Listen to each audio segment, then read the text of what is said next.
And after the events of the last 10 days off the pitch, it's sure to be a Goodison Park that will be at its partisan best. After being hit by a 10-point deduction, can Everton earn the first 3 of those points back against Manchester United this afternoon? I'll be joined by Ronnie Goodless for full exclusive local radio commentary from 4:30 on 95.8 FM, Freeview channel 722, and online via the football pages of the BBC Sport website. One change to the Everton starting lineup. It is in fact the team that finished the 90 minutes against Crystal Palace at Selhurst Park. So Idrissa Gana Gueye comes in for Amadou Onana, who has a calf problem. The Everton lineup: Pickford in goal, Ashley Young, James Tarkowski, Jared Branthwaite and Vitaly Mykolenko.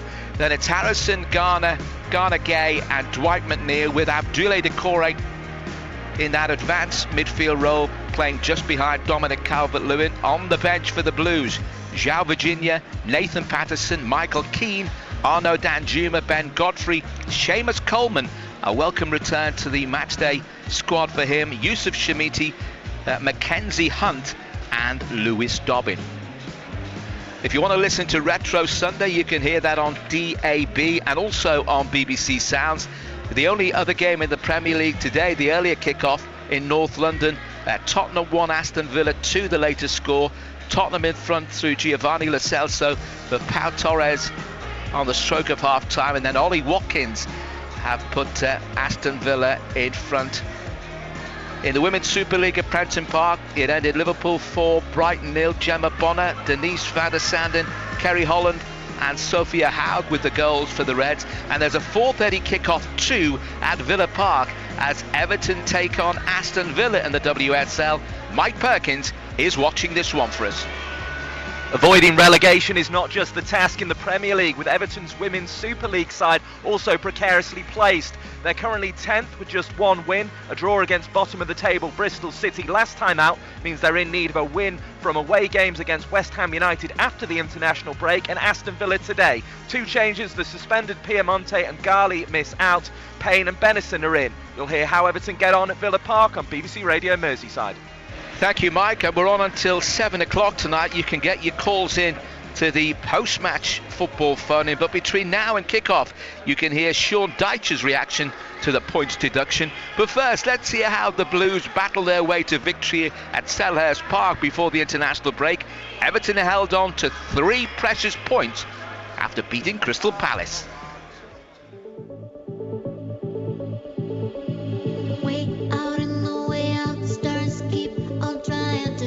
Driven shot there from Mykolenko, took a deflection that held it up at Everton right hand side. Harrison with a cross. Oh, 1-0 for Everton.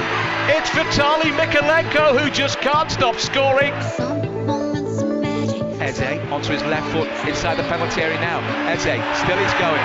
Penalty goes down inside the box. Emerici Eze, and the referee had no hesitation. Sam Barron pointed to the spot.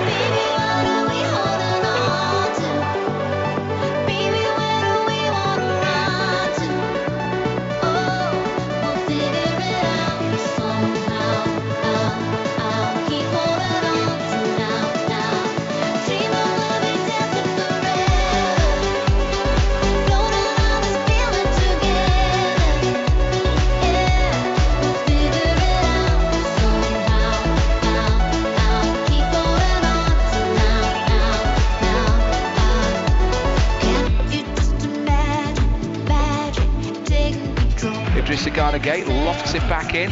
Mykolenko shoots. Oh, it's hit the post and into the empty net from Abdoulaye Doucouré.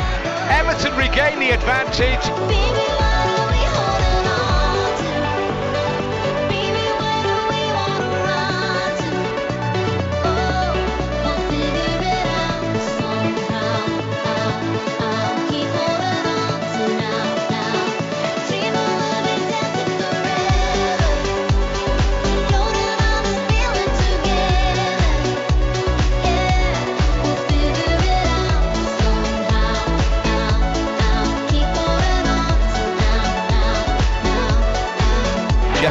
Schlupp pulls it back.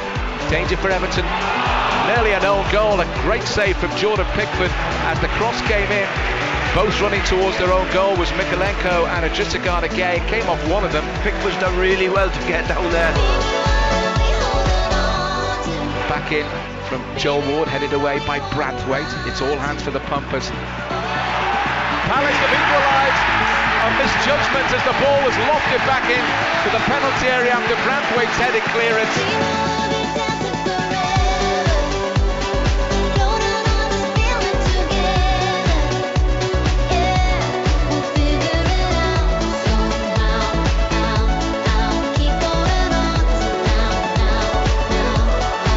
Doucouré edged the penalty, slides it through to Adrisagana Gay, shoots it there!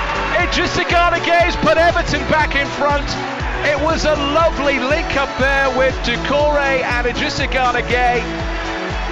Adrisagana Gay rolled it into Doucouré's path and went for the return. The return ball duly came. Adrisagana Gay controlled it, left foot finish, and tucked it past Sam Johnson and into the corner of the net. Everton have retaken the lead.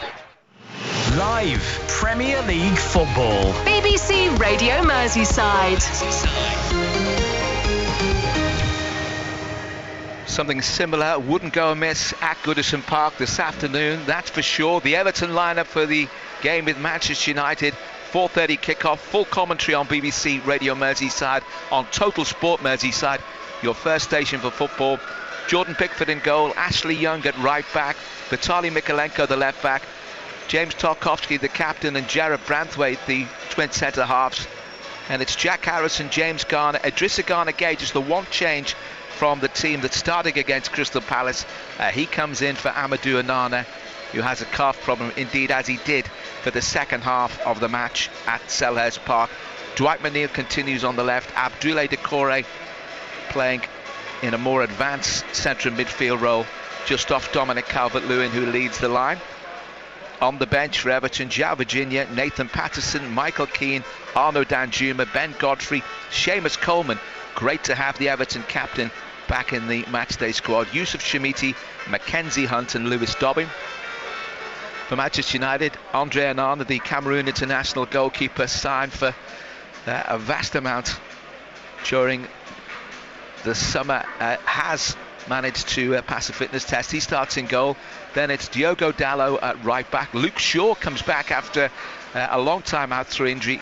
He plays left back. Victor Lindelof and Harry Maguire, the two central defenders. Then a three-man midfield of Scott McTominay, Bruno Fernandes and Kobbie Mainoo, making his first Premier League start. A front three then of Marcus Rashford, Anthony Martial and Alejandro Garnacho. On the bench for United, Altay Bayindia, the goalkeeping substitute. Sofiane Amrabat, Sergio Reguilon, Rafael Varane, Facundo Pellistri, Aaron Wan-Bissaka, Donny van der Beek, of course formerly of Everton, Hannibal Mejri and Joe Hugill. Referee is Mr. John Brooks.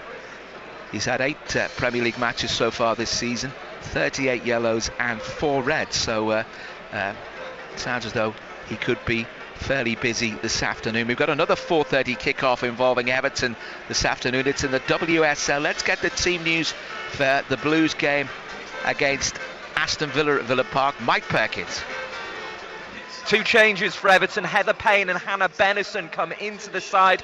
Martina Piemonte, who picked up a suspension for violent conduct retrospectively after scoring her first goal since her arrival from AC Milan, drops out, and Aurora Ghali is also missing from the starting lineup. It's a 3-4-3. Courtney Brosnan in goal. Katrin Veyer, Meg Finnegan and Karen Holmgaard will be the defenders. Sarah Holmgaard, Justin Van Havermaet, Hannah Bennison and Claire Wheeler will be the 4 in midfield, with Heather Payne, Katja Snoys and Nico Sorensen up the front for Everton today. Villa makes 7 changes. They have Daphne Van Domsela in goal. It's Mayumi Pacheco, Dan Turner, Rachel Causey, Hannah Patton and Sarah Malin as a back 5. Kenza Daly and Jordan Nobbs are the 2 central midfielders, with Kirsty Hansen and Adriana Leon supporting Rachel Daly, the WSL's top scorer last season, up front.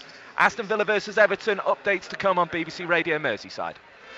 Thank you, Mike. I can tell you in the other WSL game involving our local clubs, Liverpool 4, Brighton 0 at Prenton Park. Gemma Bonner, Denise van der Sande, Kerry Holland and Sophia Haag with the goals for Liverpool. And confirmed result: Tottenham 1, Aston Villa 2. Giovanni Lo Celso put Tottenham in front with a deflected shot in the first half. Pau Torres and then Ollie Watkins have given Aston Villa the points. Well, there's a guarantee of a fiery atmosphere here at Goodison Park this afternoon, particularly in view of Everton's 10-point Premier League deduction. Total Sport Merseyside's Julia Bold has been gauging the views of Blues fans in the build-up to kick-off, including Katie Carter from the 1878 supporters group. It's absolutely amazing that me and you were standing here talking, and I'm actually on the other side of the same fence as the club, fighting together as one, which, you know, that's what we want as a fan base. You know, it has been, you know, quite fragile over the past couple of years, as you know yourself. So for us to be standing here today, you know, at the end of the day, this is our football club, and we feel as a fan base, it's us who are being punished in terms of, you know, go and punish the owner, you know, go and punish the ones who caused this mess directly. Go and punish them. Don't punish us. We're the ones that have got to stand here and pick up the mess again. You know, we've been battling relegation for 2 years. We've been trying to get the team out of the relegation zone. They've done that themselves this year already. They pulled away from it, and right now we're right back in it, sitting second to bottom of the league, and then we've got to start all over again. So, you know, I'm not going to stand here and deny we've done wrong. We haven't. We deserve to be punished. We broke a rule. We're not kidding ourselves, you know, especially as a fan base, and the club know that too. So, you know, we do deserve punishment, but we don't deserve this punishment. It's very, very harsh to give this, you know, 10-point deduction to us. So, well, extreme is one word for it, being polite is for the radio. But what's come out since about how this framework was just in place for Everton and for no one else, and people often say that Everton seem to get hit by things more than other teams, and when you can go back a couple of years to Nias getting wrongly sent off for simulation, no other team has ever had that since, and it's just it's a little bit hard to not feel hard done to with it all.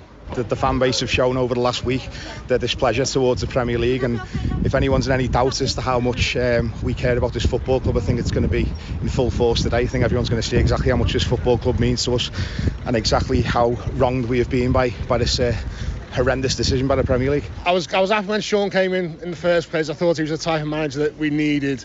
I do think he's the right man for the job, and I do think, should the 10-point deduction stand, I am actually quite optimistic that we will still be in the Premier League come the start of next season, hopefully. It's totally on board with Sean Dyche, everything he said. I think I couldn't think of a better manager to have in this kind of situation. It is us against the world. I think it's been proven just over the last week, the amount of, we've had some negative press, but the tide seems to be turning. We started to see a lot more people getting on board with our message, which is great to see. But Sean Dyche, as I say, couldn't think of a better manager to have at Everton in this kind of situation. The Everton fans talking to Julia Bold with their thoughts on the deduction and what's going to be happening protest-wise as well.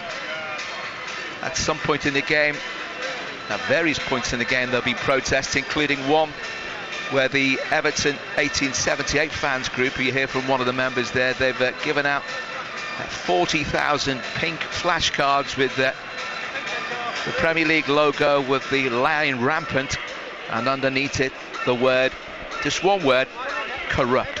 And don't forget as well, the BBC Sounds podcast series on Everton right now. Julia Bold given exclusive access inside the club last season. There's another new bonus episode added on the points deduction. Just look for Everton. Nothing will be the same on BBC Sounds for all 11 episodes.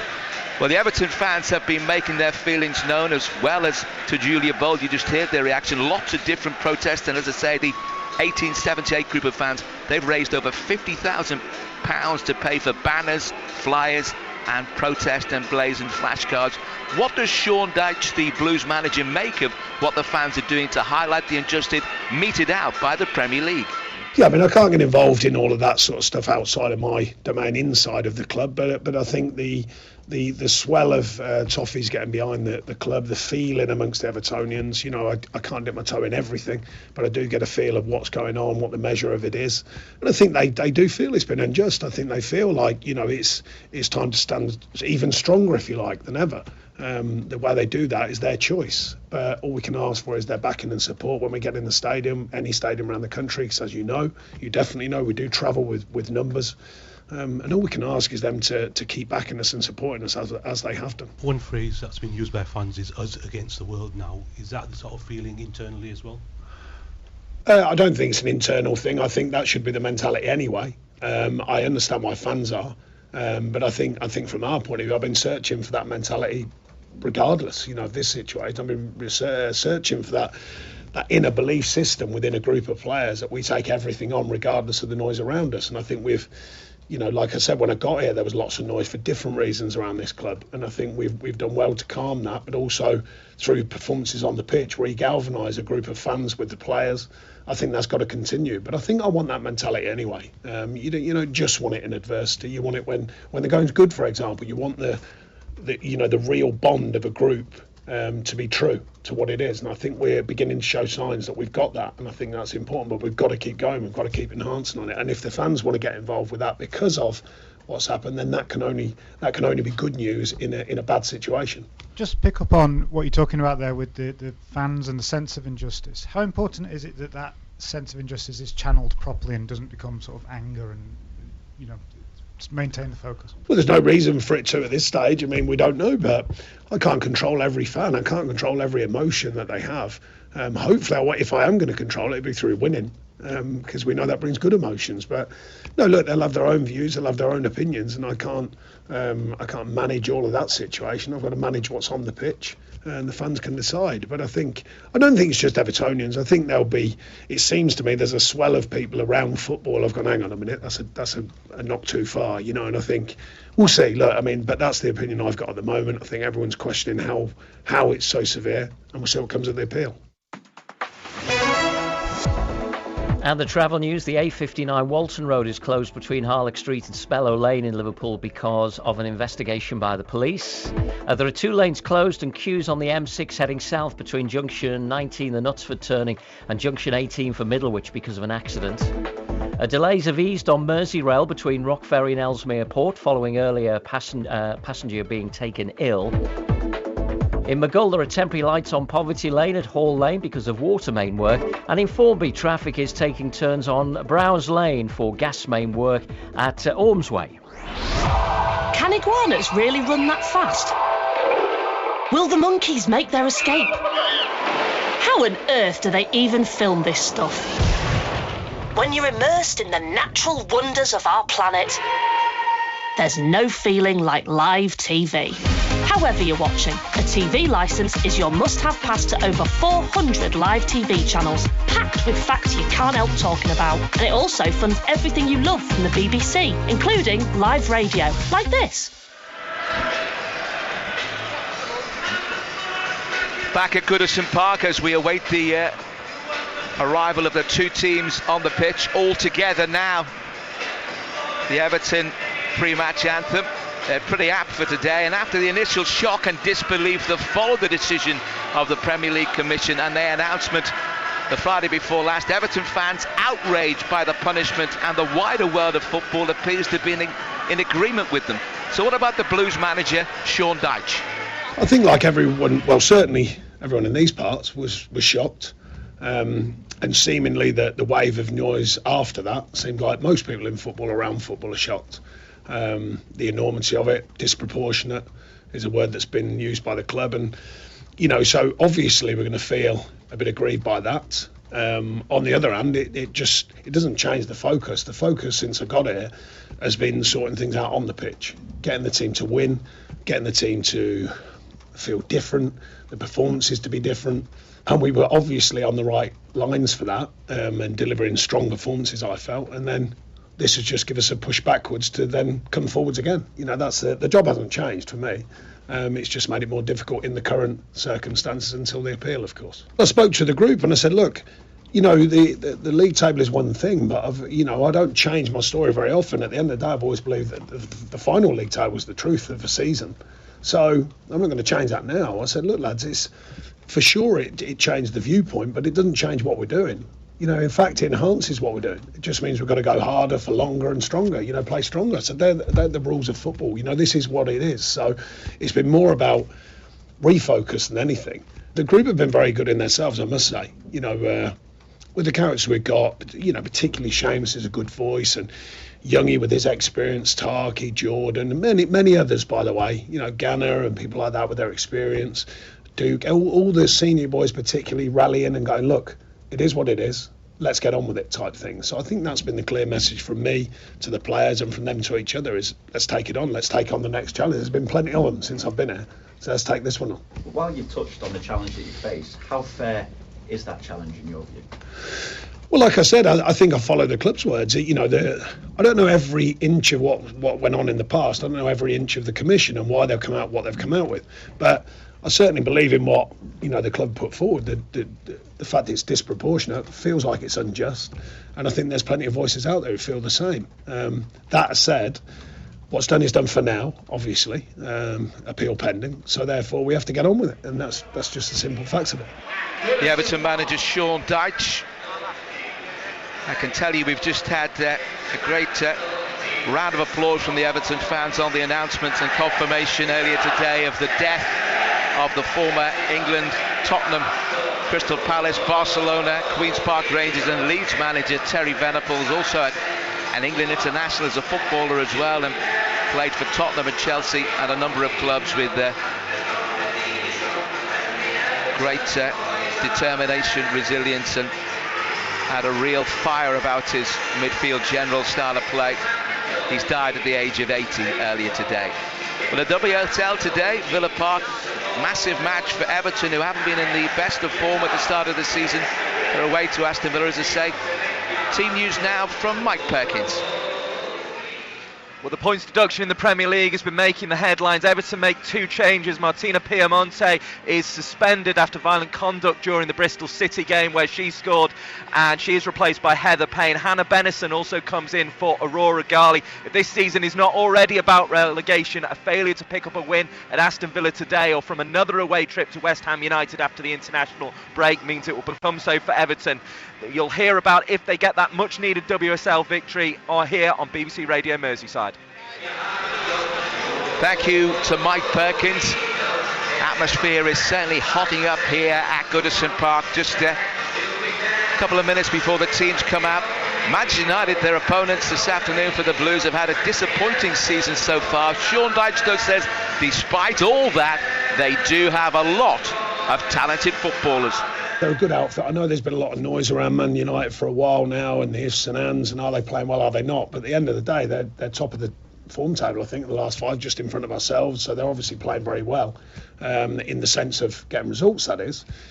So I don't think we're getting too involved in the noise around it. I think it's the truth in what you're playing, so we'll make the players aware of that, whilst obviously looking to deliver our performances. Regarding the crowd, I've said all along, they've been terrific since I got here. Throughout the ups and downs, the ins and outs, they stay resolute, they stay behind the team, and I think it'll only enhance that. I think they'll feel it's been unjust, I feel, and I think they'll be ready to deliver as well as we do. So that's what we're looking at. I've been looking for it all the way anyway, is that combination. You know, they can see a team, they're giving their lot to win games, and I think it's a first marker. If we can do that with quality as well, of course, that's the given, that's what we were looking for.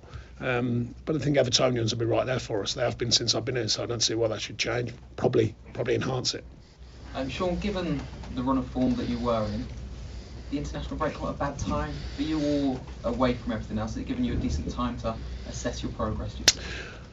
You never know with international break. They are what they are. We all know them before the season. I think we are in a good place. I think the players are still in a good place. We've spoken a lot about what the obvious reasons why with this 10-point situation, but that doesn't affect the players' mood. We need to stay focused on what we're doing. And I think the feel-good factor from the last game down at Palace was quite evident amongst the group. It was a shame, actually. The one thing I would say, that we didn't get a training few days together to lock all that in, because obviously a lot disbanded and dispersed straight away. But no, I think we are in a good place as a group and a collective, and we don't want this to get in the way of it. We want to make sure that we keep with that clear-mindedness as a group to keep performing. You mentioned at the start the ups and downs at Man United itself. How do you assess them, and what kind of threat will they be this weekend? Well, I think the ups and downs more from the opinion of others, not from myself. I mean, I always look at the teams and how they're performing to win, and they've been doing that. So I think we've got to remind our players that what we're doing, and how we're going about it, and the reason why our form's good.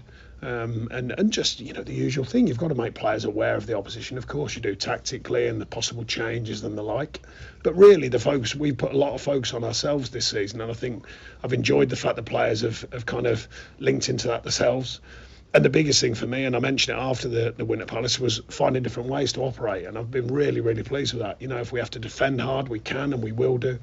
We certainly want to work hard, but also when we can play, and we want to play, and we want to find that balance, and I think that's important, and we're still sussing that out. But I think while we're doing that, we're getting results, and I think that's a really, really valuable thing to have when you're not quite firing on all cylinders, but you can win games. And I think we've been doing that, and I think Man United, to be fair, have been doing that. So they're good habits in a way, I think, and I think we need to keep pushing for them good habits into the games that come next.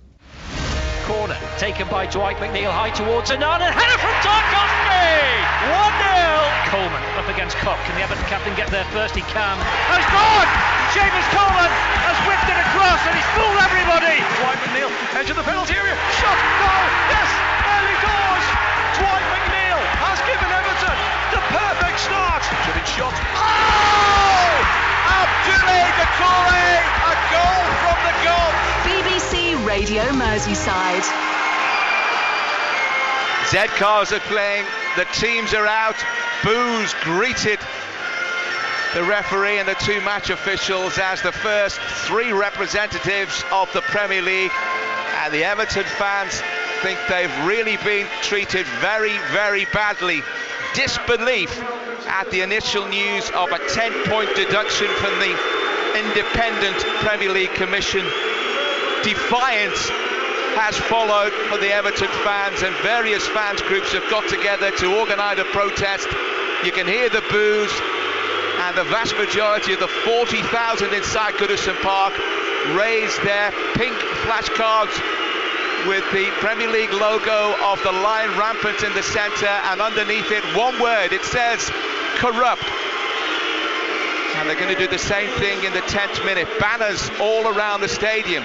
Sean Dyche with his arms outstretched and his familiar pre-match white shirt uniform. On the Gladys Street, where there is power and greed and money, there is corruption, flanked by two circular Premier League logos. Now, we shall not be moved down at the park end.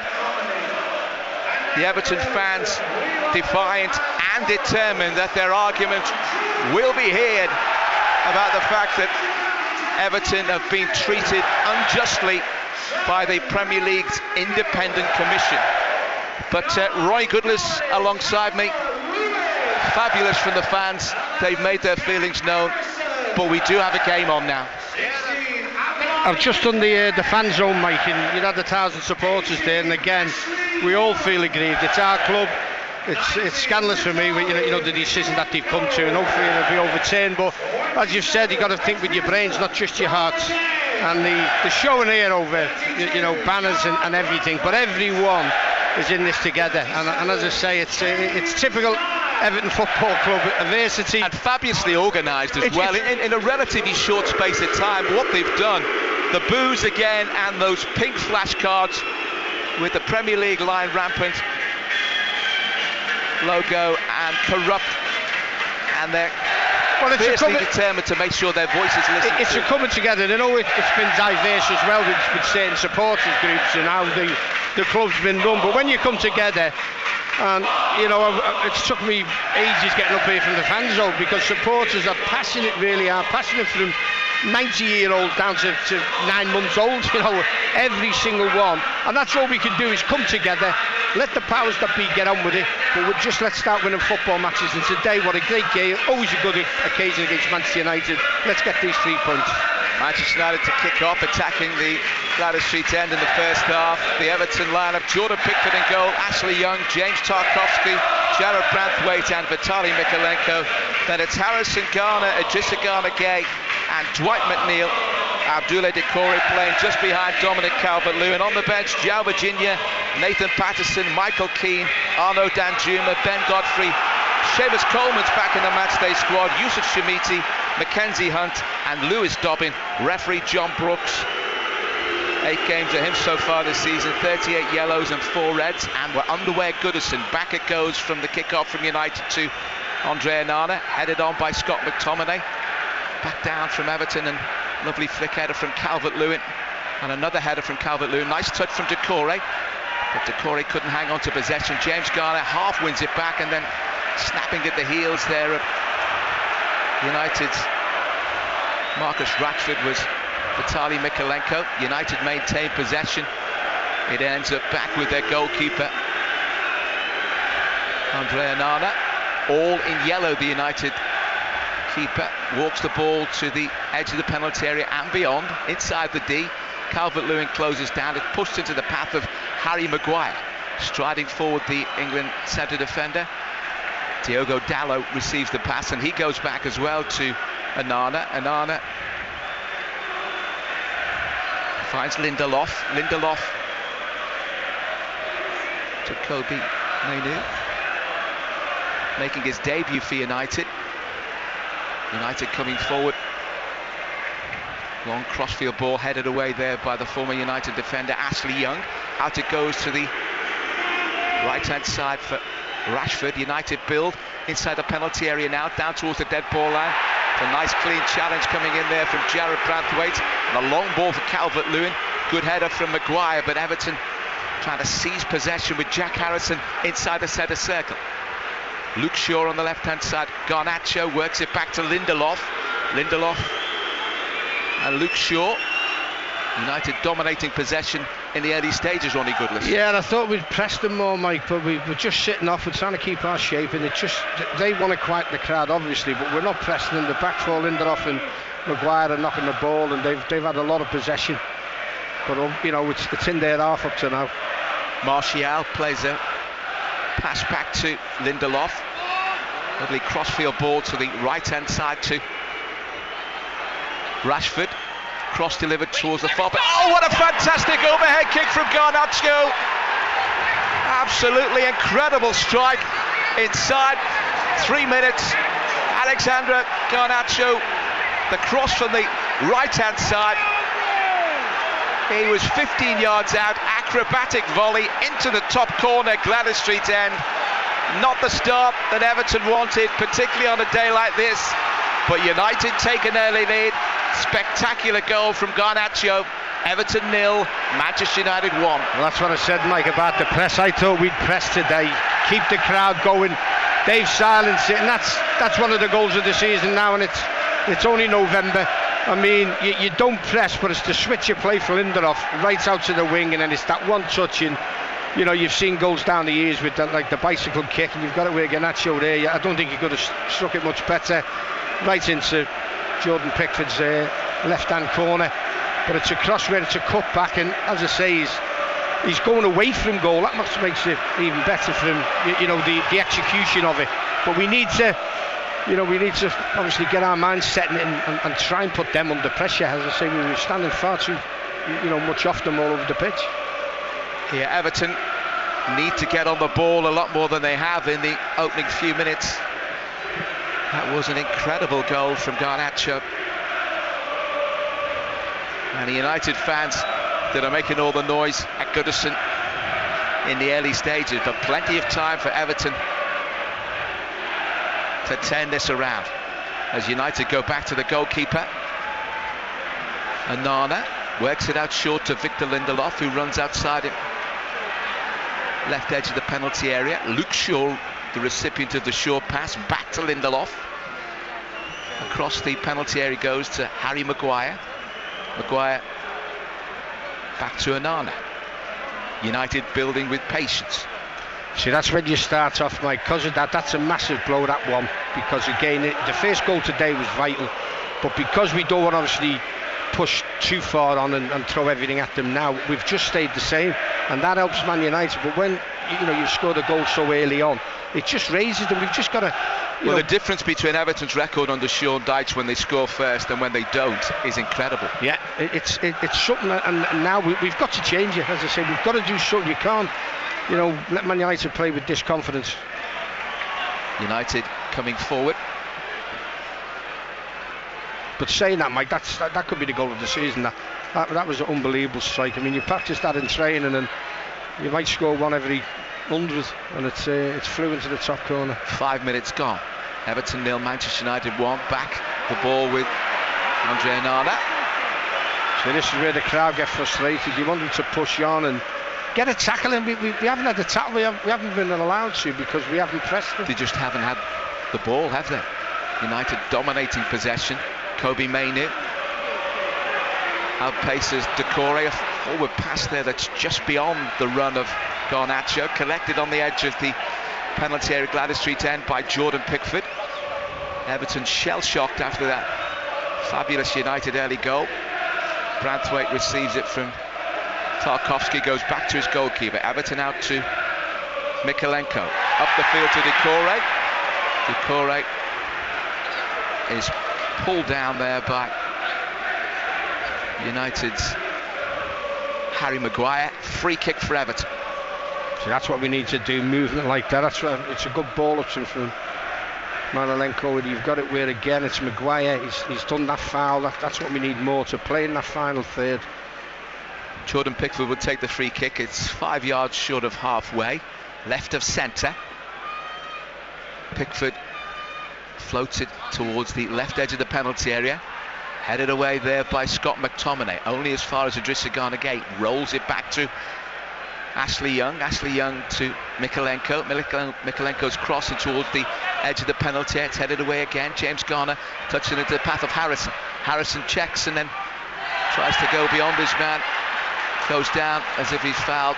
The referee has a look to see he was going to give a corner, was he going to give a free kick? In the end he gave a goal kick. Again, the assistant referee's 5 yards away. That was a corner, and you've got it where he's waiting for him to make a decision, and then you've got it where the referee points to the goal kick, then he points.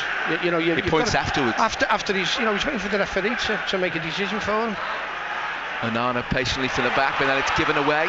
Good pressing from Everton. Calvert-Lewin with the cross in towards Decore, headed away there by Harry Maguire. Calvert-Lewin rises but doesn't manage to get anything on it. Luke Shaw volleys the clearance up towards Anthony Martial. Everton tidy up with Tarkowski, then Branthwaite back to Jordan Pickford.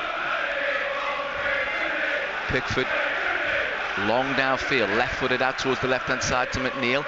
It's a push there by Diogo Dalot. Play answers the referee, and Everton come away with possession. Idrissa Gana Gueye, Jack Harrison in towards the edge of the penalty area.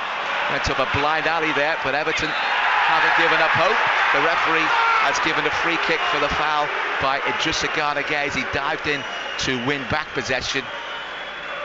But he let the previous one go where Everton had claimed for a foul in a good position. That's what I'm a bit bemused at. I mean, that's what I thought he was going to do, bring it back with the second foul. But Garnacho's gone down, and as I say, we need to get this possession. And as I say, trying to get either McNeil or Addison on the ball. Okay, he's tried to run with it, but again, a bit more fire about Everton's play. A bit more fire, play. yeah. Sort of raise it. Manchester United leading by 1-0. Alejandro Garnacho with an incredible overhead kick inside 3 minutes. Maguire for Manchester United, right hand side, has Rashford outside him. Long ball forward for the run there of Garnacho, but Everton managed to win back possession and get it up towards the halfway line. Then they win a free kick. And hopefully Everton can begin to make their presence felt as an attacking force. building from the back there. A lovely ball there from Ashley Young. Calvert-Lewin's in round the back of the United defence. It's a lovely step over, shoots straight to the goalkeeper. Well, he'd done the hard work, and just the finish, there wasn't enough power or direction, and he had options, Ronnie Goodless. He did, and again, I'm like yourself, I think he should have crossed it. He's checked into his left foot, I mean, good skill, but again, just never hit the shot like he would have liked to. Easy save. And I think a real good opportunity, because he'd done well with the run, linesman's flag. I think the decision to check back was the wrong one. That's right. Earlier pass really might have done more damage, but better from Everton. They trailed by 1-0. Full commentary on the game, and indeed on every Everton-Liverpool game, home or away in the domestic season, only on Total Sport Merseyside. Maguire in possession. United, as we hit the 10th minute mark, the 10-point deduction.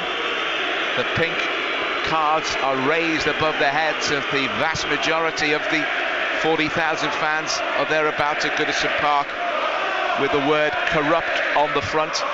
Just to mention there, Mike, Man United top deck, some of their supporters are doing it. It's not just ours, as I say, it's going to affect everybody. Everyone sits back and might have a smirk on the face with 10 points deduction. Everyone, or every club, should be in this together. By the way, Andy Burnham, the Mayor of Manchester, former Labour MP, as United come forward.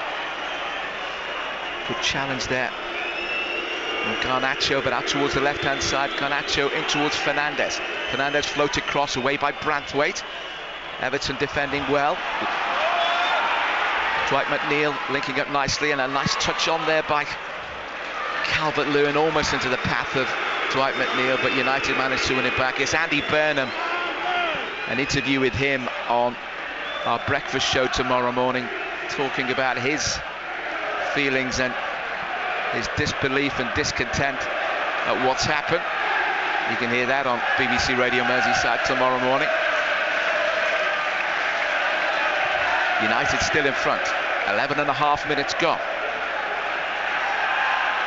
Nanana, edge of the penalty area, right on the edge of the D. Kobe Mainu, Premier League debut today for him. Back they go to the goalkeeper again, then out to the left-hand side, controlled, right-footed. Everton win it back from Luke Shaw, but then Doucouré couldn't hang on to possession. And Luke Shaw was able to win it back. Crossfield pass for Marcus Rashford, running at the Everton defence now, inside the penalty, down towards the dead ball line. Was it a cross, was it a shot, whichever way? Well, it looked as though it had sailed harmlessly behind for a goal kick, but no, the referee John Brooks claims there was a deflection, it's a corner. There was no deviation whatsoever. But that's the assistant referee on the far side's got a better view again than him. He's running back as into the halfway line, as you say. And he didn't see anything. No problem, go exactly, and then the referee's changing and give a corner. Can be a bit meddlesome, John Brooks, hence his rather heavy record with the cards. Corner for Manchester United nevertheless. Right hand side, Fernandes, edge of the penalty, Luke Shaw on the half volley, just dipping over the bar. A nice effort on goal there.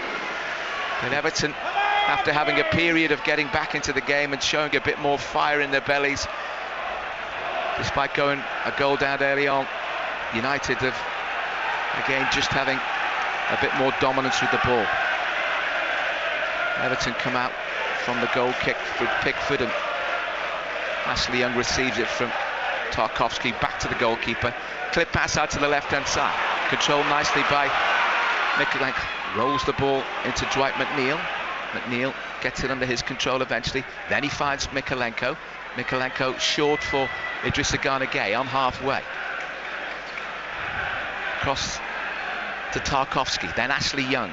Ashley Young checks back as Garnacho looked to try and intercept his intended pass. Floated through ball, headed down by Maguire, headed away by Kobe Mainu. Everton win it back with Jack Harrison. Shimmying past his man on the right hand side. Gets a cross in, headed away by Maguire, controlled on the chest by Harrison. And then Idrissa Gana Gueye acrobatically diverted into the path of Branthwaite, who goes back to his goalkeeper. And a long ball forward for Calvert-Lewin. Harry Maguire's touched the ball about 100 times so far, and all of them easy headers. Yeah, it's the distribution, Mike, from back to front. I mean, he's not giving Calvert-Lewin a chance. And again, it's just get up there, let's have a little battle. If we win a flick on or a knockdown, we can move on. But as I say, the distribution from to the back especially is not the best up front. We need to get some passes together. The ball's back with Pickford. Out to Jack Harrison. United clear with Luke Shaw. Worked in by Harrison to Idrissa Gana Gueye. Smack bang on the halfway line. Makes a lateral run from right to left. Mikalenko gets it back from Dwight McNeil. Infield from Mikalenko. Poor pass from Idrissa Gana Gueye. Dwight McNeil trying to win it back and hustling and bustling, and United with McTominay. Good work from him. Shuffles it into the path of Diogo Dalot, out to the right hand side for Rashford. Unusual to see him deployed on the right. He was in their last league game as well. United, for all the talk of their poor form, they've won 4 of the last 6 matches in the Premier League, and they're in possession now with Harry Maguire. He goes back to the goalkeeper. We've had 15.5 minutes of play. It's Everton 0, Manchester United 1. Ronnie Goodwin. Yeah, I think he may have to change it to say it's too easy for Man United. You know, we're 15 minutes in now. We haven't had a shot. We've got, I don't know what the stats are, Mike, but they've totally dominated. And as I say, you've got to get the ball. You've got to put them under pressure. We're talking about Maguire and all these players. Good play by Calvert-Lewin and Jack Harrison. Harrison's pass inside is intercepted. Not had the best of fortune so far. Jack Harrison, a few things he's tried just haven't come off at Everton. Good work. And Jared Branthwaite goes back to his goalkeeper Jordan Pickford. Pickford. See, they're pressing more than us. We find it more difficult now. Ashley Young's on the ball, but their top 3 are pressing us, and they're making it more difficult. Everton, through Ashley Young's pass, is intercepted. When Young, guilty of a foul challenge on Garnacho. Free kick to Manchester United, awarded by referee John Brooks. See, they've pressed us. You've got it, Ashley Young, poor ball up. They get it to foul. He's up. He's Garnacho fouling him. But it just takes, again, the momentum and the sting out the game for us. It just seems as though Everton are caught between 2 stools here in terms of wanting to be aggressive, but then not pressing as a team often enough. No, but it's a bit negative, Mike. I mean, that's the thing. That's what I've said about the away form. The away form is the way we should be really playing at home. quicker, pressing, making it difficult for the teams. But as soon as we play at home, we seem to sort of try to keep the system, but we don't press. And I don't know how many touches Lindelof has had. I mean, he's switched to play, which is 45-yard passes out, which is making difficulties. But again, Nana, the keeper, he's had a lot of touches, but nobody putting him under pressure.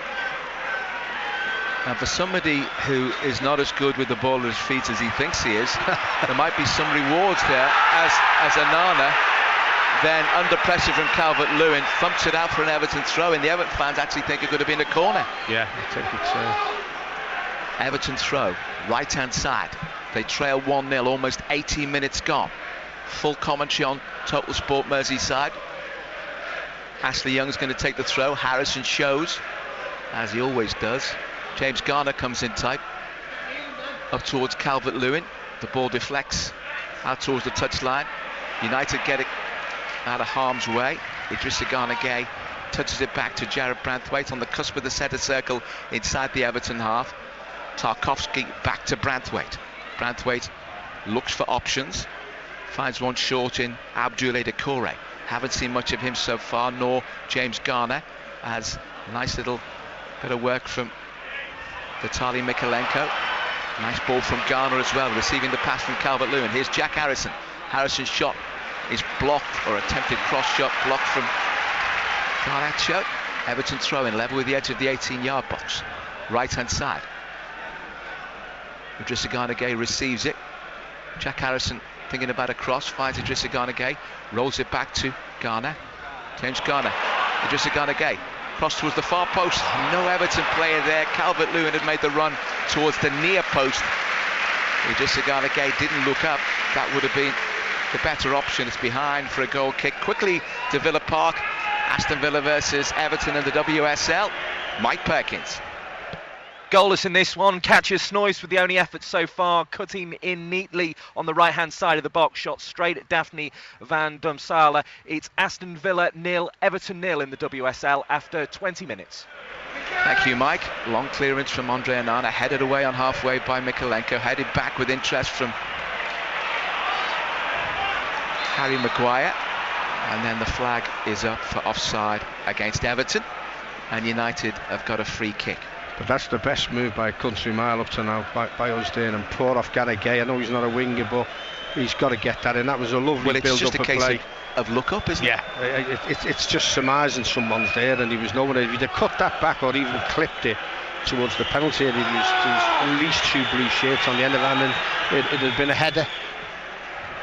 I think what's significant about the early goal as well is it's kind of like sucked the atmosphere out of the occasion. It's gone, Mike. The players have got to raise it, and as I say, whether it's a tackle, a dribble, a shot, we've got to get them back on side, and it is frustrating. United with Bruno Fernandes midway inside the Everton half, central position, driving forward, chip pass to the left of centre for Luke Shaw. Luke Shaw outside of his Garnacho, challenged there by Ashley Young, back with Luke Shaw. Garnacho out towards the left-hand side, goes down under the challenge from Ashley Young, and the first yellow card of the match. See, that again is Garnacho. He's come onto the scene and then his form dipped, and obviously that goal has given him, and it was a poor touch actually off him, but again Ashley Young is giving too many yellow cards away, and now he's took him. It is a yellow card, but again it was because the player's touch, and Ashley Young thought he's going to win this. And now it's only just over 20 minutes gone. I think he was sucked into making the challenge. Yeah, it was. It's when your player's got a bad touch, I can win this, and he's quick in that show, and he's took him down anyway. Got the yellow card, and as I say, he's got to be very careful. Free kick level with the penalty spot, but it's about 3 yards in from the left touch line. It's going to be taken with the right boot of Bruno Fernandes, who's going to curl it towards the near post, you'd expect, or maybe Harry Maguire, the target at the far post. McTominay making a run towards the near post. To the near post it comes, and it's away there by Ashley Young. United knock it back in. Everton clear. Gana Gueye heads it down. Lovely pass there for Abdoulaye Doucouré to race after, but Luke Shaw got there first, and he turns it into the path of Onana. Back straight out for Luke Shaw. Everton need to up the ante a little bit. Luke Shaw back to Onana. Miskicks his clearance, and Bruno Fernandes misjudges his attempted header. It's out for an Everton throw-in. But that's a pass back off their own player. The keeper's poor on kicking, and then it raises the crowd. That's what we've got to do. Put him under pressure. Exactly. Just let them play. Even if you don't want to play a particular high press as a constant, when somebody who is as uncomfortable as he is and Aaron Ramsdale is, goalkeepers like that, put them under pressure. Totally right, as you say. It's make them feel uncomfortable even more. Midway through the first half, Everton 0, Manchester United 1. It's been so far United since that early goal, not so much calling the tune any longer in terms of possession, much more possession for Everton, but they haven't done enough with it so far. Jack Harrison has it, right hand side. Ashley Young, floated ball for the run of Abdoulaye Doucouré that didn't materialise. United clear. Lindelof and Luke Shaw combined. Clever work from Kobe Mainu, who's then forced under pressure from Doucouré to put it out for an Everton throw it. 20 yards from the United goal, right hand side. Ashley Young to take it, looking for options, has Harrison short and Doucouré. Doucouré back for Jack Harrison. Tried to win a corner off Luke Shaw. His touch wasn't hard enough, but then he does really well to win it back, and that's a late lunge there, as the referee has given Everton a free kick, but no sign of a yellow card as Idrissa Gana Gueye was brought down. And after just what's gone on before, the Everton fans would like something similar in terms of the action of the referee, because it was Scott McTominay who made the contact, as it was won there by I think that's what they said. It might have been our own player. The foul was actually on. It was on Idrissa Gay, even though Ashley Young ended up hitting the deck because it was he in possession. As the follow through first on Idrissa Gay and then Ashley Young. But the free kick has been given Everton's way. It's 5 or 6 yards outside the penalty area. About 8 to 10 yards in from the right touchline. Going to be taken by Ghana. Really poor one. Away immediately. Mikalenko, left-footed, wide of the target. And in those situations, you've got to do much better with that. That's poor, Mike. I mean, what a poor free kick. I had confidence there. It was Ghana over it, and actually I thought, just get it between the keeper and their back four across with the penalty area as an attacker. It's the first defender, and then I know he's in goal scoring form. We scored a few, but I mean, you've got it where the keeper again gets let off. Bit more pressure from Everton, and all of a sudden it feels like a bit of a different game. Crossfield ball from one touchline, the left to the right. Diogo Dalot couldn't keep it in. Everton win a throw-in. The fans find their voice. A bit more aggression and intensity from Everton, from the players, rubs off on the fans. Branthwaite finds Ashley Young. Clip ball forward for Calvert-Lewin to chase after. Chests it down nicely. Racing it towards the touchline. Trying to hang on to possession. Gave away the throw-in. Didn't have the room in which to work when he was tightened up there a bit, and the ball was touched against him by Lindelof and out for a throw into United. 26 minutes gone almost. Everton 0, Manchester United 1, still the score. But things like that, Mike, he's not giving him a chance, Calvert-Lewin. He's right by, Lindelof's right behind him. He's right by, the byline, and there's no room to work it. Good challenge there on Anthony Martial, but the Frenchman does well to turn away from one tackle, then another. He goes down and hits the deck.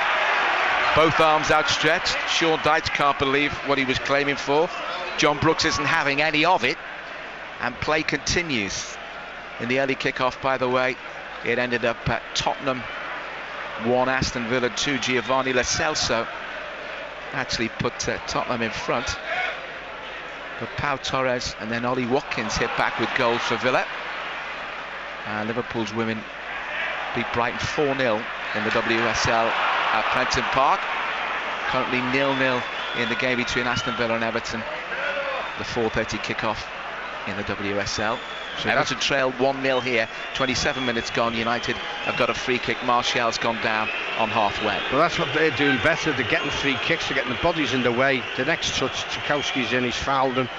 Garnacho this side's done it with Ashley Young.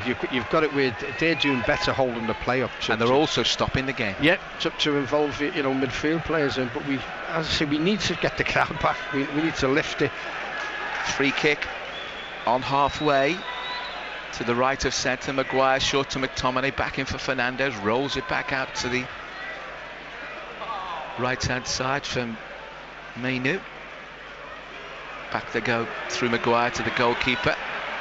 Left-footed clearance is much better this time, but Ashley Young wins it in the air. Bullet header. Chested down there by Calvert-Lewin a bit too hard. That looked like handball, but Martial combines with Garnacho running at the Everton defence. Good defending from Ashley Young. A bit of good fortune as he was running back to help. Jared Branthwaite came off his thigh and into the direction of the goalkeeper. Jack Harrison forward to Calvert-Lewin. Just trying to be a little bit too cute with 2 or 3 of his passes that so far haven't come off. If they come off, they're great. If they don't, maybe go back to the rudimentary basics of just play it to the runner. But you're right. I mean, it's basic centre forward play. Don't give the ball away. Don't do the same thing all the time. He's done it about 3 times now. So midfield players, you give it, a little 1-2, or you want it back again, and then he loses it. You just can't get any momentum, and it's stop-start. I don't know what you're saying about another foul, get the card out. The quarter's got to be careful. Yeah, well, seriously, it's not worth talking to the referees. There's a yellow card for Decore, and as right as Everton's protests might be, you cannot do it. It's a waste. Honestly, Mike, I could see it when he's walking over to him. I thought, there's only one person going to get a yellow card, and it's another fella in a red shirt. So Decore now, you're on a tightrope. Long time in the game to go. What we're seeing now is what should happen and what is allowed to happen.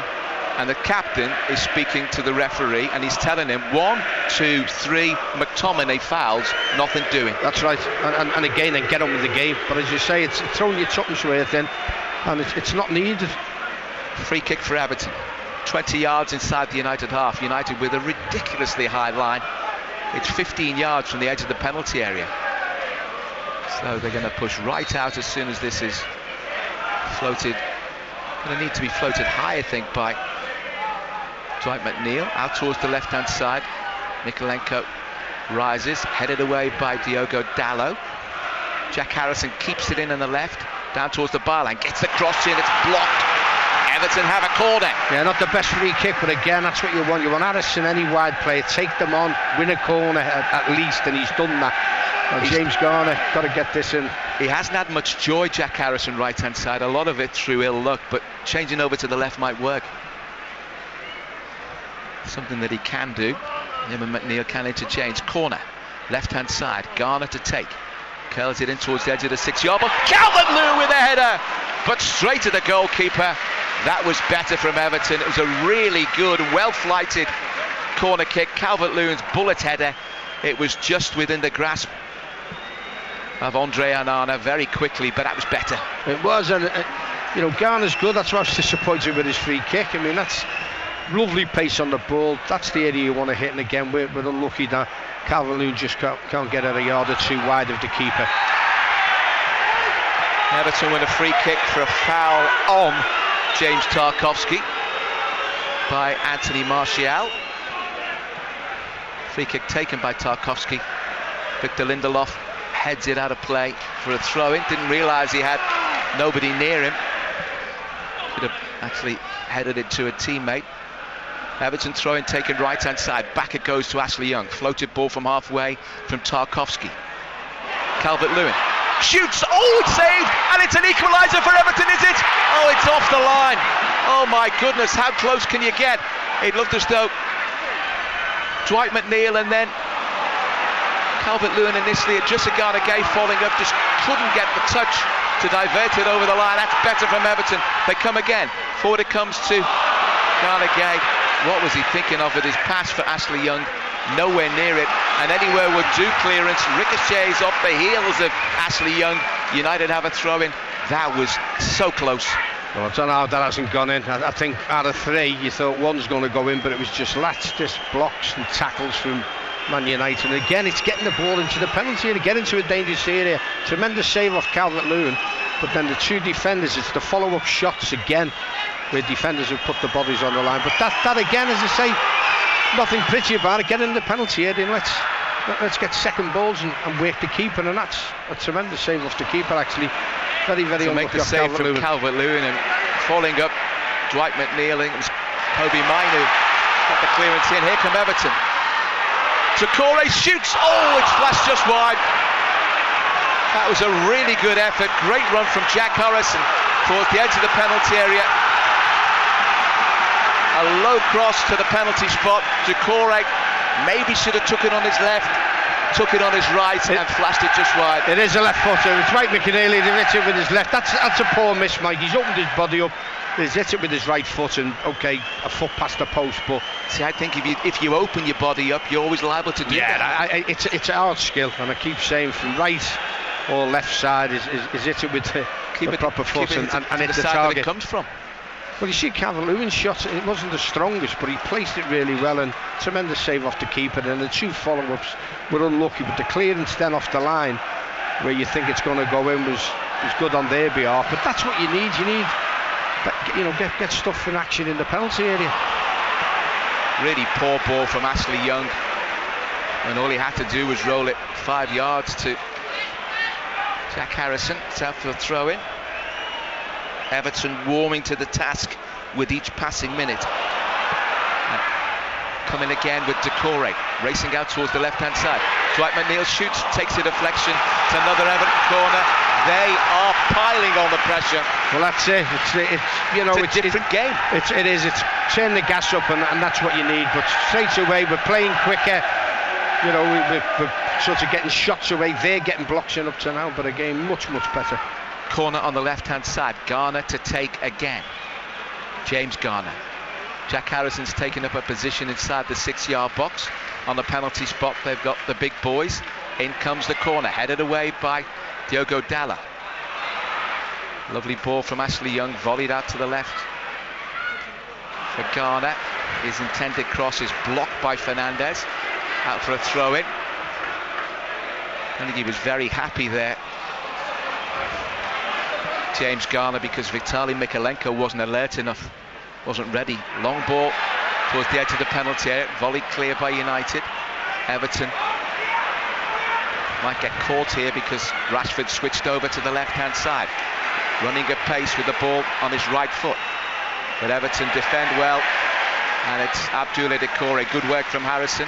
Idrissa Gana Gueye doesn't need to slow it there. Gets himself in a bit of trouble, and it's a poor pass from Ashley Young. Doucouré makes the most of it, and then it's given away from Doucouré. They're overplaying in tight areas where they don't need to. Floats it past for Calvert-Lewin. Controls it nicely. Running at Maguire. Maguire does best. Turns away from his former England teammate in Calvert-Lewin, and United come away with possession. But Everton win it back. Doucouré with the challenge. Luke Shaw goes down like Widow Twaggy in the pantomime, trying to win another yellow card that would lead to a red. Let's get across to Mike Perkins to get an update from Villa Park in the WSL. It's Aston Villa versus Everton. Neither side have found a goal in this one. Aston Villa with the best moments so far. 34 minutes gone. Rachel Daly found space to receive a low cross from Kirsty Hansen, but it was behind her and she couldn't direct it past Courtney Brosnan in the Everton goal. We've been playing for 36 minutes in the WSL at Villa Park. Aston Villa 0, Everton 0. Likewise here, Mike, 36 minutes gone at Goodison Park, but Everton trail 1-0 as there's a clear push there by Maguire. Unbelievable. I said pantomime before with Luke Shaw, but it was two arms outstretched on Calvert-Lewin. But it's not that, the referee's 10 yards away. If you can't see that, it should be Specsavers definitely on Monday. But that's what you need. But well, way better. We've done superb the last 10 minutes. So unlucky not to get that equaliser. But we need to sustain this. You know, it's keep that shape, keep the determination, keep the resilience. As Harry Maguire floats a free kick forward, taken down nicely on the chest by Mikalenko. Then a right-footed clearance headed in field for United by Diogo Dallo. Gets it back from Fernandez. Short ball in towards Kobe Mainu, racing it to the edge of the penalty area on the right-hand side. Support outside him on the right from Rashford. Mainu goes for the return ball. Stabbed away there by James Garner, who started his career at United, let's not forget. And then his pass upfield aimed for Abdoulaye Doucouré only finds touch, and United have a throw-in. 8 minutes to the break, and United still lead 1-0. Yeah, much better. I mean, you know, asking questions from Man United in that final third, which we weren't doing earlier in the game, and that's what we need to do, is to sustain that, keep it going. I mean, the keeper again, I still don't fancy him when the ball's at his feet. He's made one great save off Calvert-Lewin though, but as I say, much better the second period now. Fernandez ball out towards Rashford, cutting in from the right-hand side. Still has it, nice footwork, good challenge though, and Everton come away with it with Dwight McNeil. Forward ball for Calvert-Lewin. Does well to get it under control, races out towards the right touchline. Just failed to keep it in play. See, that was better, but it was the second time he's trying to take Lindelof off. He's ran well, he's got the ball, good control. Just turn and wait then for support. It's the requirement is to turn quicker before you reach anywhere near the touchline. Yeah, and then you turn in towards the pitch. It's something, as I say, we need it, because that's what Man United need, because Rashford and Garnacho and obviously Martial have done better. Foul by Fernandez on Jack Harrison, not once but twice. Referee John Brooks gives it. No. See, but he's captain, he's Man United. Fernandez wasn't the referee everywhere, as you say, it wasn't once, it was twice. Free kick to be taken by Jordan Pickford. Just a yard inside the United half. It's just a yard in front of the centre circle. A yard from the spot in the centre circle, rather, where the kickoffs are taken. That's how central it is. Pickford clips it in. Headed down. Jared Branthwaite gets a touch. And then Harry Maguire just shields the ball well from Branthwaite. and awkwardly prevents him from getting either his right foot or his left foot round, and Maguire does his job. United have a goal kick. They also have a 1-0 lead. 39 minutes gone at Goodison Park. But again, that's disappointing. You know, it's a set piece. You know what you're going to do. But again, when you play the ball like that, it's hard for, even if he wins the header because he's under pressure, to get it back across the box. You know, it ends up he shields it. It goes out for a goal kick, and that's a really good opportunity for us gone missing. Branthwaite in the left back position, clears. Headed in field by Dallow. Headed up the field. And Calvert-Lewin seizes possession for Everton, looking for options, has a runner straight in front of him in Harrison. Calvert-Lewin shoots, takes a deflection, it's blocked, and United win it back with Fernandes, but Decore robs him of it. Short ball from Idrissa Gana Gueye to James Garner, rolls it out to the right-hand side of pace for Ashley Young. That's a good crossing. Calvert-Lewin with a header, but over the bar. Better from Everton again. They're getting closer and closer. I don't know, did he just jump a fraction too early? I don't know. He was never really over it, was he? No, that should be much better, Mike. Much better. I mean, Ashley Young again hasn't had the best of games up to now, but it was an early cross. That's a good Do cross. it early. You ask any striker, they'll attack that, no two ways about it. And again, you know, he's done well. He's got in between the two centre halves. That's a clear header, and he's headed it over. But Everton baring their teeth in an attacking sense on a regular basis now. Up towards Decore from Mikalenko's header. Dwight McNeil for Calvert-Lewin, chests it down nicely. Great play from Calvert-Lewin. Needs support.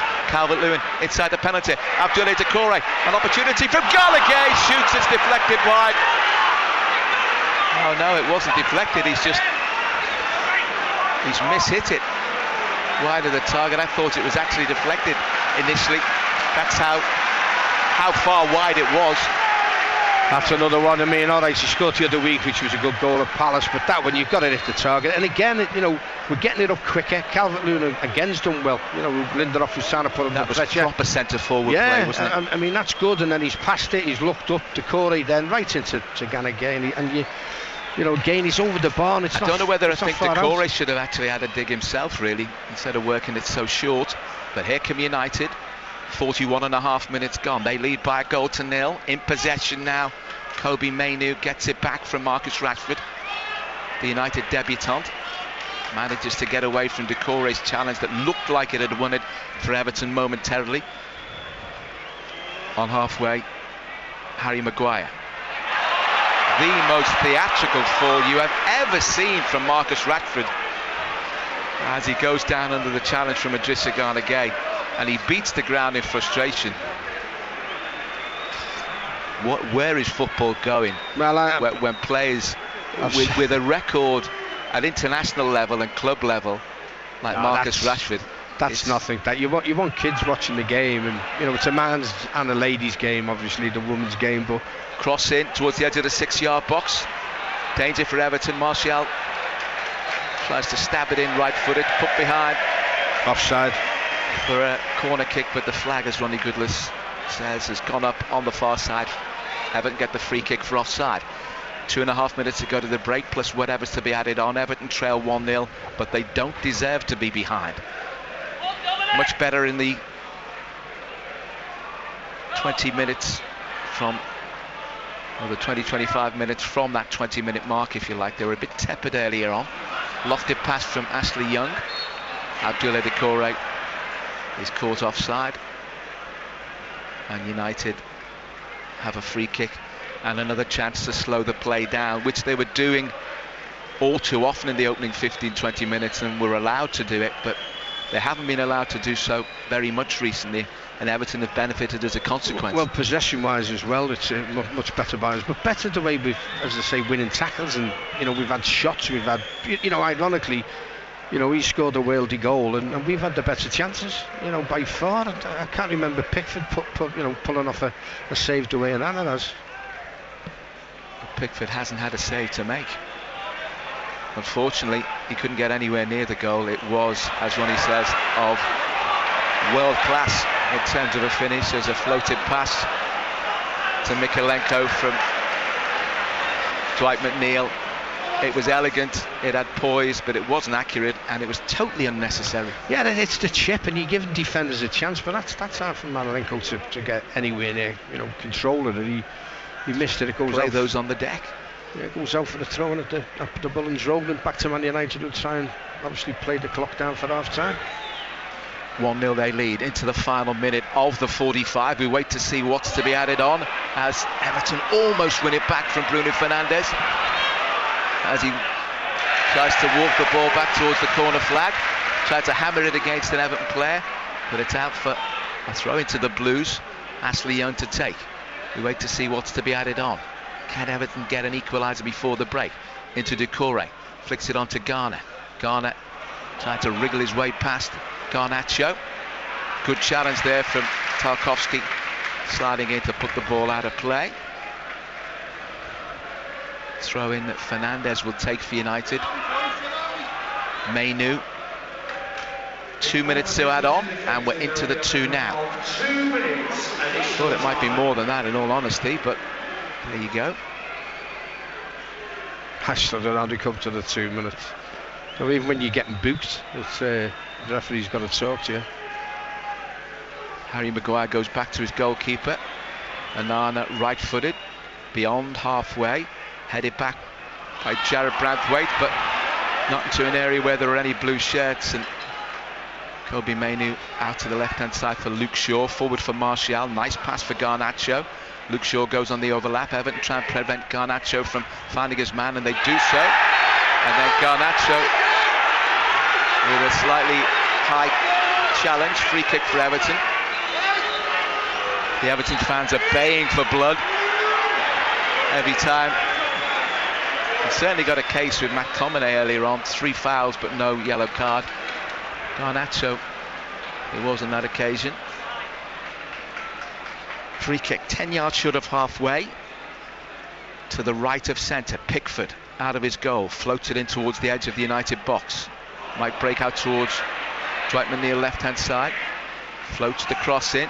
Calvert-Lewin heads it down, heads it on. Might break there for the edge of the penalty area. Unfortunately, United get it clear. Looked as though it might have been Idrissa Gana Gueye, but good ball from Pickford for Harris. Infield it comes towards Idrissa Gana Gueye. Floated ball. That's no advantage. That is no advantage. John Brooks had played an advantage. One didn't materialise.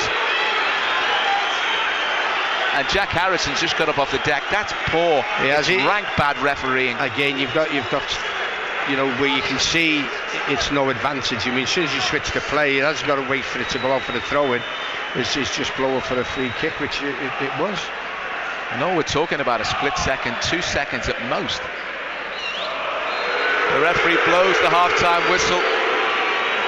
Everton go off, trailing by a 1-0. A wonder strike early on from Alejandro Garnacho after some combination work down the right-hand side involving Marcus Rashford.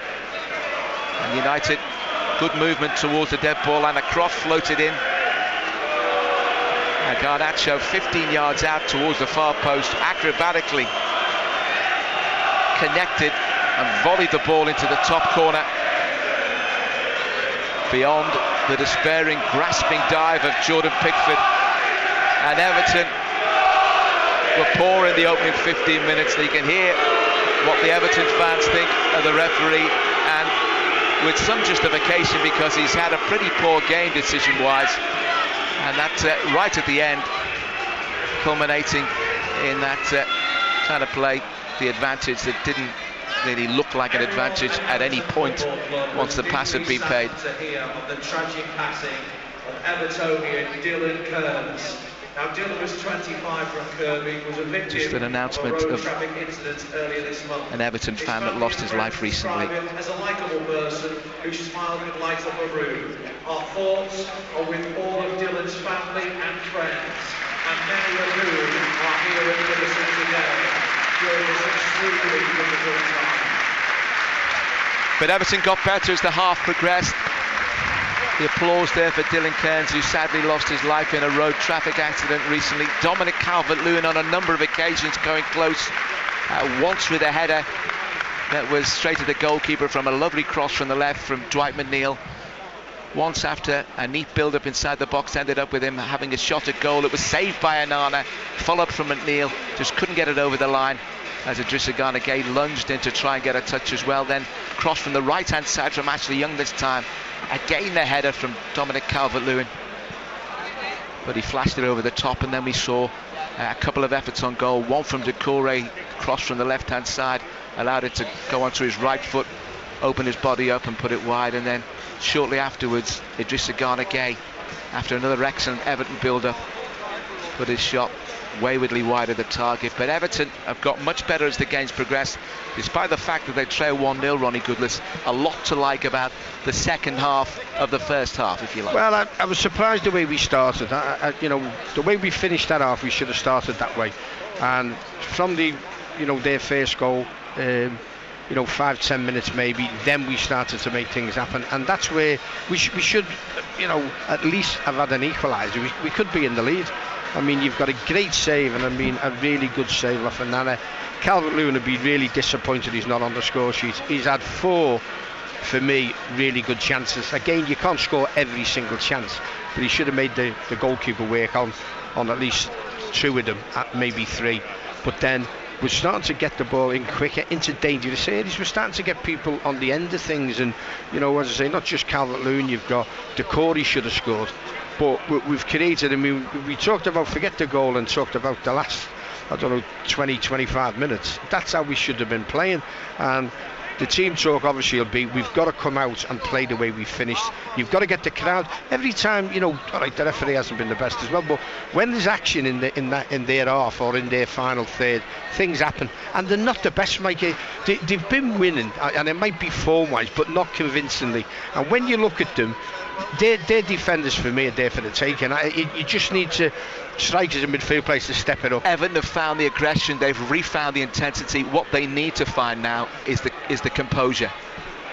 Oh, the composure. No, you're right. Yeah, but again, that's where Calvert-Lewin had that one shot, and Anna made a fabulous save. But then you've got to get people in there and about. And again, I just think, getting the crosses in there. You got Ashley Young did a really good cross. We should have done better from. Someone's got to get in there. You've got to take a chance. But the possession-wise for that, first 20 minutes, it was like a pre-season game. I'm thinking, we want to make a statement here. You want the 3 points, obviously, but you've got to get the crowd involved. You know what it's like yourself here. It's intimidating, and then quieten the crowd, get that worldy goal, and then you think, hang on, what are we going to do? But that's much better. We've got to start from that first whistle in the second half.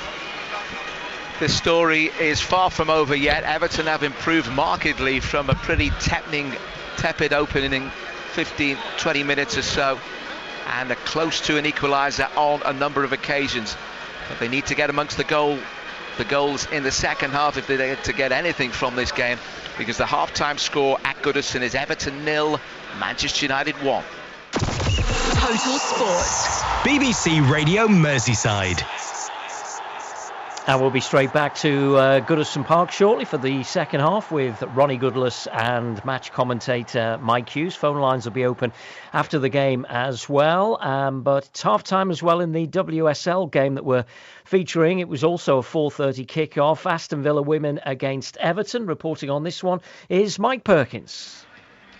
Goalless between Aston Villa and Everton in the WSL. Both these sides have struggled for form so far this season, and both have struggled to create chances in the first half of this game. Everton do seem to be enjoying the space that Villa Park is offering them to pass the ball, and Katja Snoys has had their best moments, cutting onto her left foot in the 41st minute and forcing Daphne van Domsela to push the ball over the bar. Snoys also had a shot straight at the Aston Villa goalkeeper in the 4th minute. A poorly placed pass from Everton's Claire Wheeler set Rachel Daly, the WSL's top scorer last season, free for Aston Villa after 26 minutes. She was forced into a pass right to Kenza Darley in the penalty area, who perhaps should have done better against her former club. In the end, though, she shot low to the right of Courtney Brosnan, who comfortably made the stop. Arguably the best chance of the half fell to Daly herself, who found space to receive a low cross from Kirsty Hansen in front of goal, but the ball was behind her and the England international couldn't direct it into the visitors' goal after 34 minutes. Half time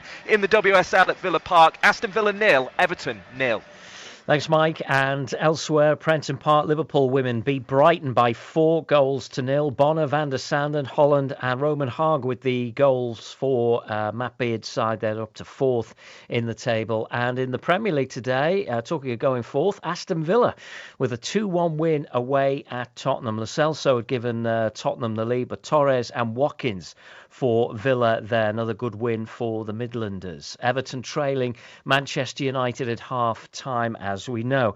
And some sad news from the world of football, as I'm sure you may have heard already. The former England manager Terry Venables has died at the age of 80. This from Andy Swiss. Terry Venables brought the feel-good factor back to English football. His team's journey to the semi-finals at Euro 96 was accompanied by celebrations not seen since the World Cup 30 years earlier.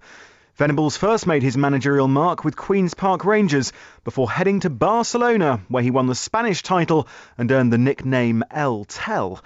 He won the FA Cup with Tottenham, but was sacked after clashing with the chairman Alan Sugar over his business dealings. In 1994, he succeeded Graham Taylor as England manager, and 2 years later, at a European Championship on home soil, he guided his team to the last 4 before an agonising defeat on penalties to Germany.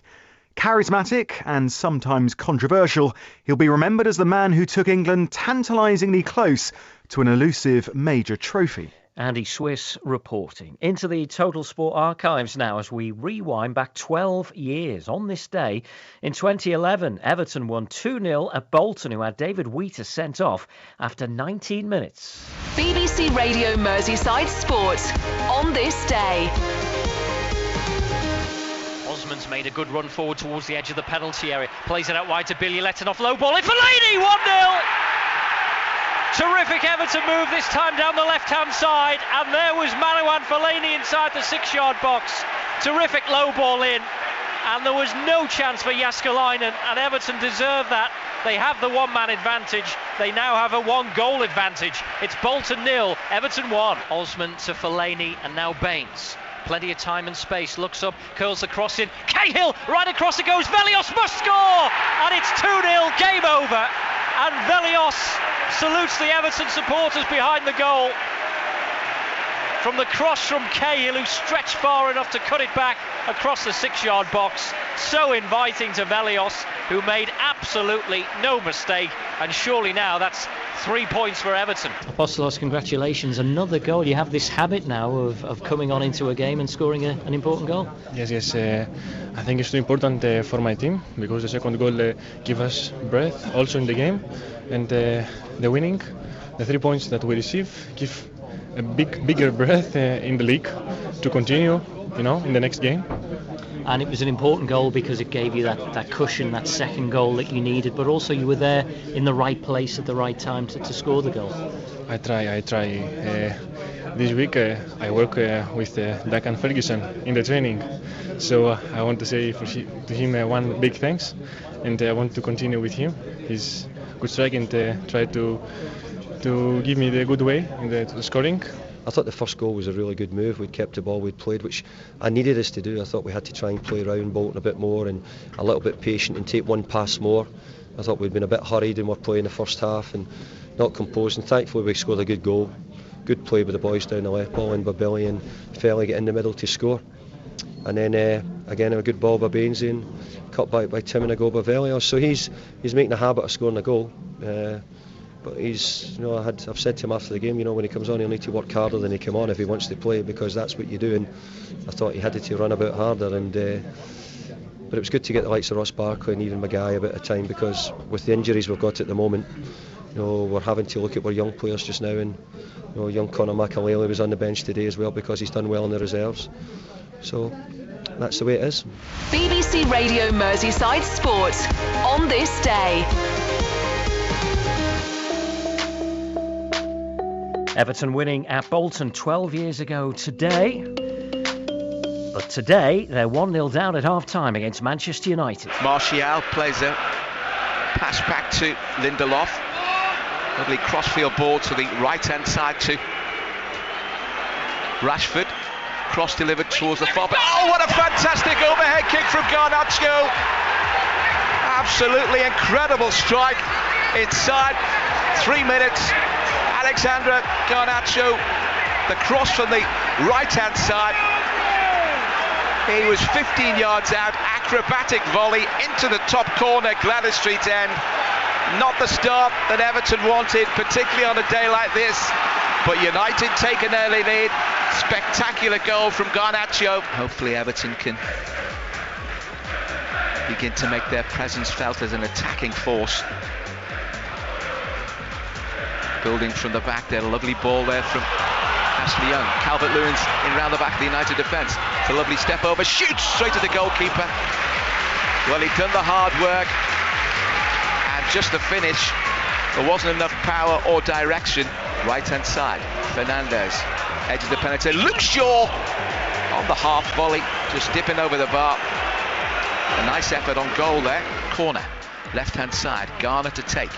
Curls it in towards the edge of the 6-yard box. Calvert-Lewin with a header, but straight to the goalkeeper. That was better from Everton. It was a really good, well-flighted corner kick. Calvert-Lewin's bullet header. It was just within the grasp of Andre Onana very quickly, but that was better. Everton throw-in taken right-hand side. Back it goes to Ashley Young. Floated ball from halfway from Tarkowski. Calvert-Lewin shoots, it's saved, and it's an equaliser for Everton, is it? Oh, it's off the line. Oh my goodness, how close can you get? It looked as though Dwight McNeil and then Calvert-Lewin initially, Adjusagana Gay falling up, just couldn't get the touch to divert it over the line. That's better from Everton. A tremendous save off the keeper, actually. Very, very to make the save from Calvert-Lewin, and falling up Dwight McNeil. I think it was Hobie Mainu got the clearance in. Here come Everton. Traore shoots, it's flashed just wide. That was a really good effort. Great run from Jack Harrison towards the edge of the penalty area. A low cross to the penalty spot. Traore maybe should have took it on his left, took it on his right and flashed it just wide. Headed infield by Dallow. Headed up the field. And Calvert-Lewin seizes possession for Everton, looking for options, has a runner straight in front of him in Harrison. Calvert-Lewin shoots, takes a deflection, it's blocked, and United win it back with Fernandez, but Traore robs him of it. Short ball from Adjusagana Gay to James Garner, rolls it out to the right-hand side of pace for Ashley Young. That's a good cross in. Calvert-Lewin with a header, but over the bar. Better from Everton again. They're getting closer and closer. I don't know, did he just jump a fraction too early? I don't know. He was never really over it, was he?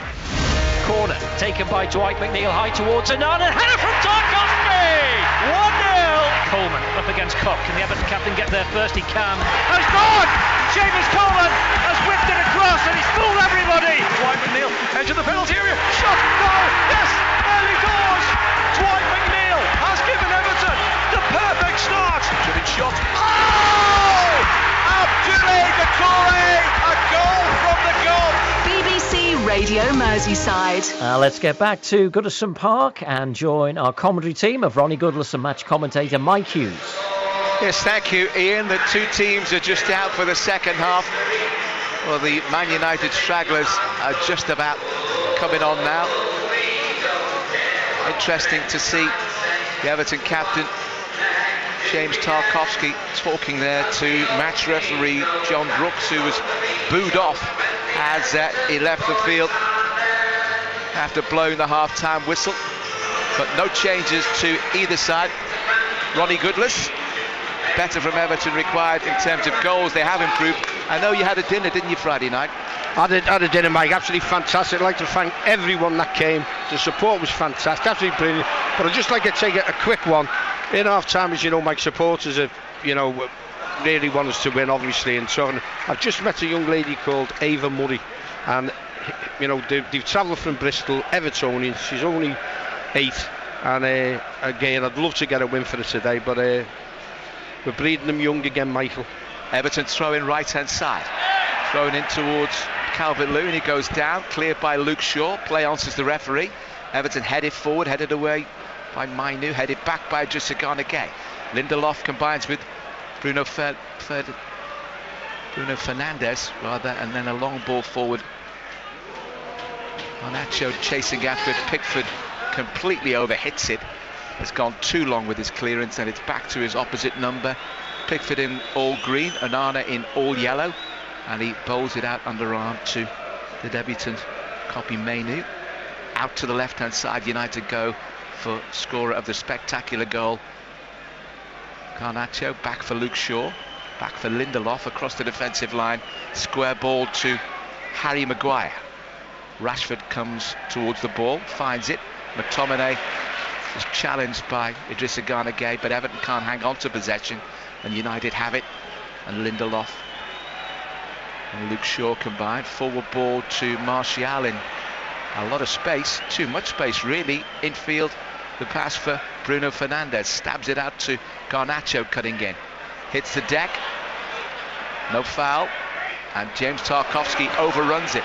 United have it back. Fernandes, Scott McTominay shoots, blazes it off target. United have got a couple of players who've hit the deck. One of them is Fernandes.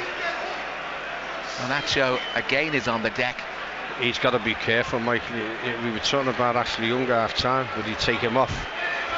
And again, you've got to be so sure that you're going to win that tackle. Anything now, a trailing leg or that, you go down, but the shot over they're okay, but I'm just a big question mark. Is Sean Dyche going to leave him on for the full game? Or? So that's the point I was going to make. Do you get to the hour mark and then bring him off? But you think, well, if that's the case, why didn't you bring him off at half time? Does well to nutmeg Garnacho. Forward ball there from Ashley Young, but United managed to win it back. Good run from Luke Shaw from halfway. Finds Martial, robbed of possession by Idrissa Gana Gueye, who trying to work his way past Bruno Fernandes, brought down by the Portuguese international midfielder, and Everton have a free kick. Yeah, that's what we've got to do. I mean, it's been a bit tepid start. I mean, we as I keep saying, we're getting the crowd on our side and that, but sort of from the off, Man United are getting possession of the ball. We're pressing slightly better than in the first half, but we need to do a lot more to just knock them out the stride. They've won the ball on a number of occasions, but in tight situations where they haven't had the ball long enough to build anything particularly purposeful. And United with Harry Maguire. But he got a lad making his debut. He's done well, actually. He really well. He looks very accomplished in possession. He got injured in the pre-season tour of the United States, but they like him a lot, and he's very industrious. Knows the meaning of hard work, that's for sure. He's got possession now. He's dropping back in when the centre defenders split. And taking care of business. That's a lovely floated pass out towards Garnacho. Good defensive header away by Ashley Young, but it's out of play for a United throw-in. Almost level with the edge of the Everton penalty areas. United attack the Park End goal. Everton do well to win the ball back from the throw-in. Jack Harrison rolls the ball in field towards Jared Branthwaite. Branthwaite's angled pass for Dwight McNeil, stepping into a central position. Floated pass back out for Harrison, right-hand side, running at Luke Shaw. Jack Harrison. Harrison gets a good cross in, but it's too close to the goalkeeper. Now, but at least it's positive. It was good work, wasn't it? Yeah, again, you're not going to get it all the time, but he's got it. He's took him on for pace, and he's coming in with his right foot. Obviously, it's that what when you said that before about switching, Dwight McNeil goes on the other side of it, and then you've got Harrison this side just to make Man United think. Yeah. United come forward, the ball out from Dalot to Rashford. Dalot goes again right-hand side. Creator of that early goal for United with the cross after linking up with Rashford for that spectacular finish from Garnacho. Rashford midway inside the Everton half on the right touchline. Goes back to Harry Maguire. Maguire for Dalot. Dalot right-footed infield for Mainoo. Mikalenko heads it. Oh, poor header. Poorly directed. But in the end, another header this time from James Garner. Gets him out of trouble. He heads it back to his goalkeeper. Pickford short to Branthwaite, then Idrissa Gana Gueye back to his goalkeeper, out to the right hand side for Ashley Young. Young forward to Calvert-Lewin. Has possession, good play from Calvert-Lewin, holds it up and runs back towards the halfway line. Nice pass for Idrissa Gana Gueye, then Mikalenko, Decore, Dwight McNeil, and Mikalenko's obstructed. Oh my goodness, Mikalenko pushed the ball past Harry Maguire. Maguire obstructed him. The referee waved play on. Very strange decision. And Maguire comes away with possession, and nice bit of work from Rashford. Inside, outside, inside again. And he hits the deck. Play on. He would probably make a claim for him to be fouled, and Everton have got a player injured as well. The cross comes in from the left-hand side. Mikalenko's down. But United are going to play on when they receive possession. Maguire's pass for Martial. Fernandes in towards the edge of the penalty. He's going to have a crack, is he? Martial goes down. The referee is given a free kick and shown a yellow card. Well, do you know what there? The referee blew, and then he waited, and then he waited a bit longer, and then he pointed. You just didn't know what he was going to give. No, whether he was going to point to the spot or not. You've got it where again. That's Martial again. He's. Yeah, he's talking. Fernandes is talking to him what happened there, but it was Fernandes who played the ball in, and then it's Ashley Young as well. He's run right past Ashley Young. Now they're checking, mate. They're checking. It's not. It clearly isn't, is it? It's his left foot. It's Ashley Young's left foot. It goes over Ashley Young's foot, but is it outstretched? Oh, might be. Checking for a penalty. On a day when not many things have gone Everton's way, they are checking for a possible penalty for a foul by Ashley Young. That's led to Martial being booked. So the referee, the booking would have to be repealed, wouldn't it? And I don't think you can repeal. It's going to be a penalty kick. We think it's going to be a penalty. I'll say it's his right foot, and as he comes, he's. Well, still we wait. Well, it shows you with the yellow card. He's given the yellow card, and if it's.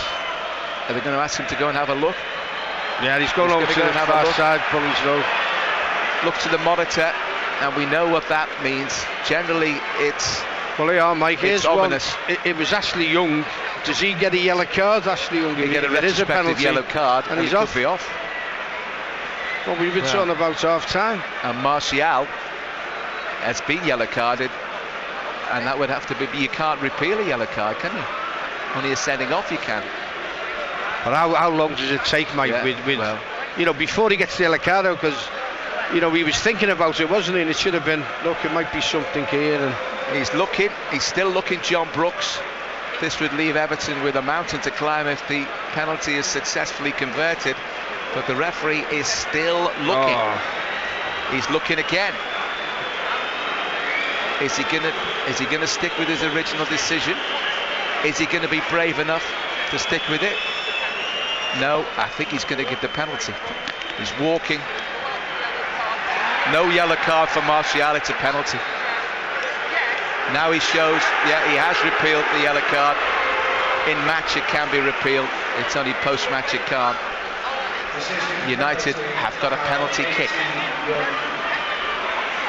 So, after all that delay, all that drama, I think the first thing now Maguire's saying to about the yellow card that Ashley Young didn't get, I think the manager's got to withdraw him now. Well, it has. He's got to. I mean, again, I'm saying where players, he's actually saying, he's stopped and scored an opportunity. He's gone through. You've given a penalty. It's a yellow card, but he's not. He's blanking there. Bruno Fernandes has the ball. Just about to spot it down. No, is he? He's going to give it to Marcus Rashford. Rashford takes over defensive, or rather takes over penalty-taking responsibilities. Fernandes has got a good record. So too has Marcus Rashford. Hasn't been in the best of form for United so far this season. The ball is on the spot. Park end. Jordan Pickford jumping up and down and crashing his fists against the crossbar. Back steps Rashford. White boots, black socks. That bright red United shirt. The referee John Brooks blows his whistle. A crucial moment in this match. Up steps Rashford. Scores, converts into the roof of the net. And United take a 2-0 lead. There's an awful lot for Everton to do in this match if they're going to get anything from it. And so brave was the fight back in the first half. They created a whole raft of chances but couldn't take them. Now they've got to start taking them, and taking them quickly. It's Everton 0, Manchester United 2. Marcus Rashford from the penalty spot. But again, nothing changed. You know, from when we started, we thought at half time, and I said about it, the way we started off was poor, never pressed, finished the half well. Let's do it. Started the second half exactly the same. We never attacked them. We wasn't pressing. They've gone forward where, you know, you think it's going to be us coming out fired up to say, come on, we're in this. And then they've gone through, you know, get the penalty. I mean, obviously it's 2-0 out, going to make it even more difficult. But it's just, again, I don't know what Sean Dyche said at half time, but you know, it's deja vu from the first half, the way we started off in the second. Everton come forward. Managed to win a throw-in, almost level with the edge of the United penalty area. Right-hand side, Ashley Young is going to take it. Conceded that penalty. Everton appeal for a foul. Here's Idrissa Gana Gueye edge of the box. Shoots! Oh, what a fabulous save from Andre Onana. That was goal-bound, that right foot shot there from Idrissa Gana Gueye from the edge of the penalty area, hit with a really fierce right foot shot, angled it and just tipped over. Corner for Everton, Gladys Street end. James Garner to take, left hand side. Lots of blue shirts to aim for. In it comes towards the far post. The keeper comes, punches more than adequately. Gana Gueye chases out towards the right touchline to reclaim possession. Back they go to Ashley Young. Infield for Mikalenko. Flips it towards Tarkowski. Being held, was he? The referee says no. Decore inside the penalty area. Still has possession. Still Decore. Still Decore. Hanged on to it for too long, and United come away with possession. And United almost up towards halfway on the counter. Good ball there from Vitaly Mikalenko. Dwight McNeil. Mikalenko. Left-footed pass back to Jordan Pickford. Pickford advances 10 yards, then a floated ball for Dwight McNeil. Couldn't keep it in play, it's gone out. Everton trailed 2-0, 58.5 minutes gone. To Villa Park we go for an update on the WSL game, Aston Villa and Everton. Mike Perkins. Everton lead it. Anna Patton with a horror moment in front of the Holt end. A cross in from the left-hand side, and it hit the Aston Villa defender on the knee and went into her own goal. And Everton fortuitously lead this one. It has been a tight game throughout. Everton have not only kept one clean sheet in 15 WSL games. If they do so again today, we'll get the 3 points. We've been playing for 55 minutes. It's Aston Villa 0, Everton 1. Coming up towards the hour mark, we've had 59 minutes. Everton trail 2-0. Calvert-Lewin receives it from a throw from Mikalenko. Finds Dwight McNeil. Everton forced to backpedal. Jared Branthwaite to Tarkowski. Long crossfield ball is overhit. And it's too narrow. If you're going to hit them with that sort of distance, then they have to have more width to them. And it was too narrow. It sails behind for a goal kick. And Everton, in an attacking sense, haven't really got started second half, though a good effort from Gana Gueye. Yeah, and again, it's centre halves trying to tread passes. You know, Everton trying to attack and put Luke Shaw under pressure. Clears for an Everton throw-in. Aston Villa women have fashioned a very quick equaliser at Villa Park. It's one apiece in the WSL. Everton in possession. Good play from Jack Harrison, right hand side. Finds Ashley Young. Ashley Young gets the cross in towards the far post. Ducourt's there. Comes out. Mikalenko shoots. Calvert-Lewin almost got a touch on it. Would have diverted it in the end. Mikalenko's shot was well wide. And it's a United goal kick. At 2-0. Everton have got to get amongst the goals quickly. That penalty has changed the whole complexion of the game. And United take the goal kick and build from the back, and then a ball up from Lindelof is cut out by James Tarkowski. Makes a lateral run in field, and Mikalenko rolls it back to Jordan Pickford. Left-footed ball out to Ashley Young. It's out of play, Ronnie. Well, again, Mike, it's casual. It really is. And we're losing 2-0. We're not winning 2-0. You've got it where, again, there's no urgency. The passing again's poor. You've got it to Pickford. Pickford tried to pass it before, knocked it out for a throw, and similar to today, poor back pass. He side-footed at Bullens roadside, and you've got Luke Shaw now taking the throw from Man United. As I say, we've got to get something from somewhere, but as I say, only the players and the manager can do that.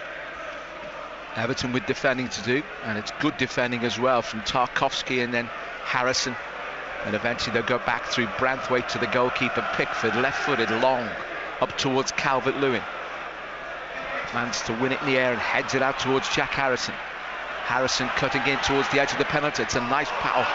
The intention was a good one to look for Calvert-Lewin or Garner, but United win back possession, and a pacey run down the left from Rashford, wins a corner.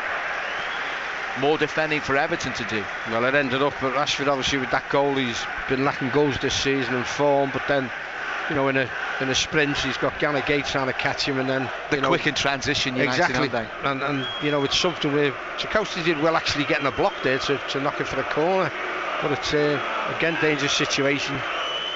Fernandes will take his time. Luke Shaw just walking across. Harrison actually Harrison running across to spot the ball down on the corner quadrant to emphasise to the referee, hang on, do you think you better start counting?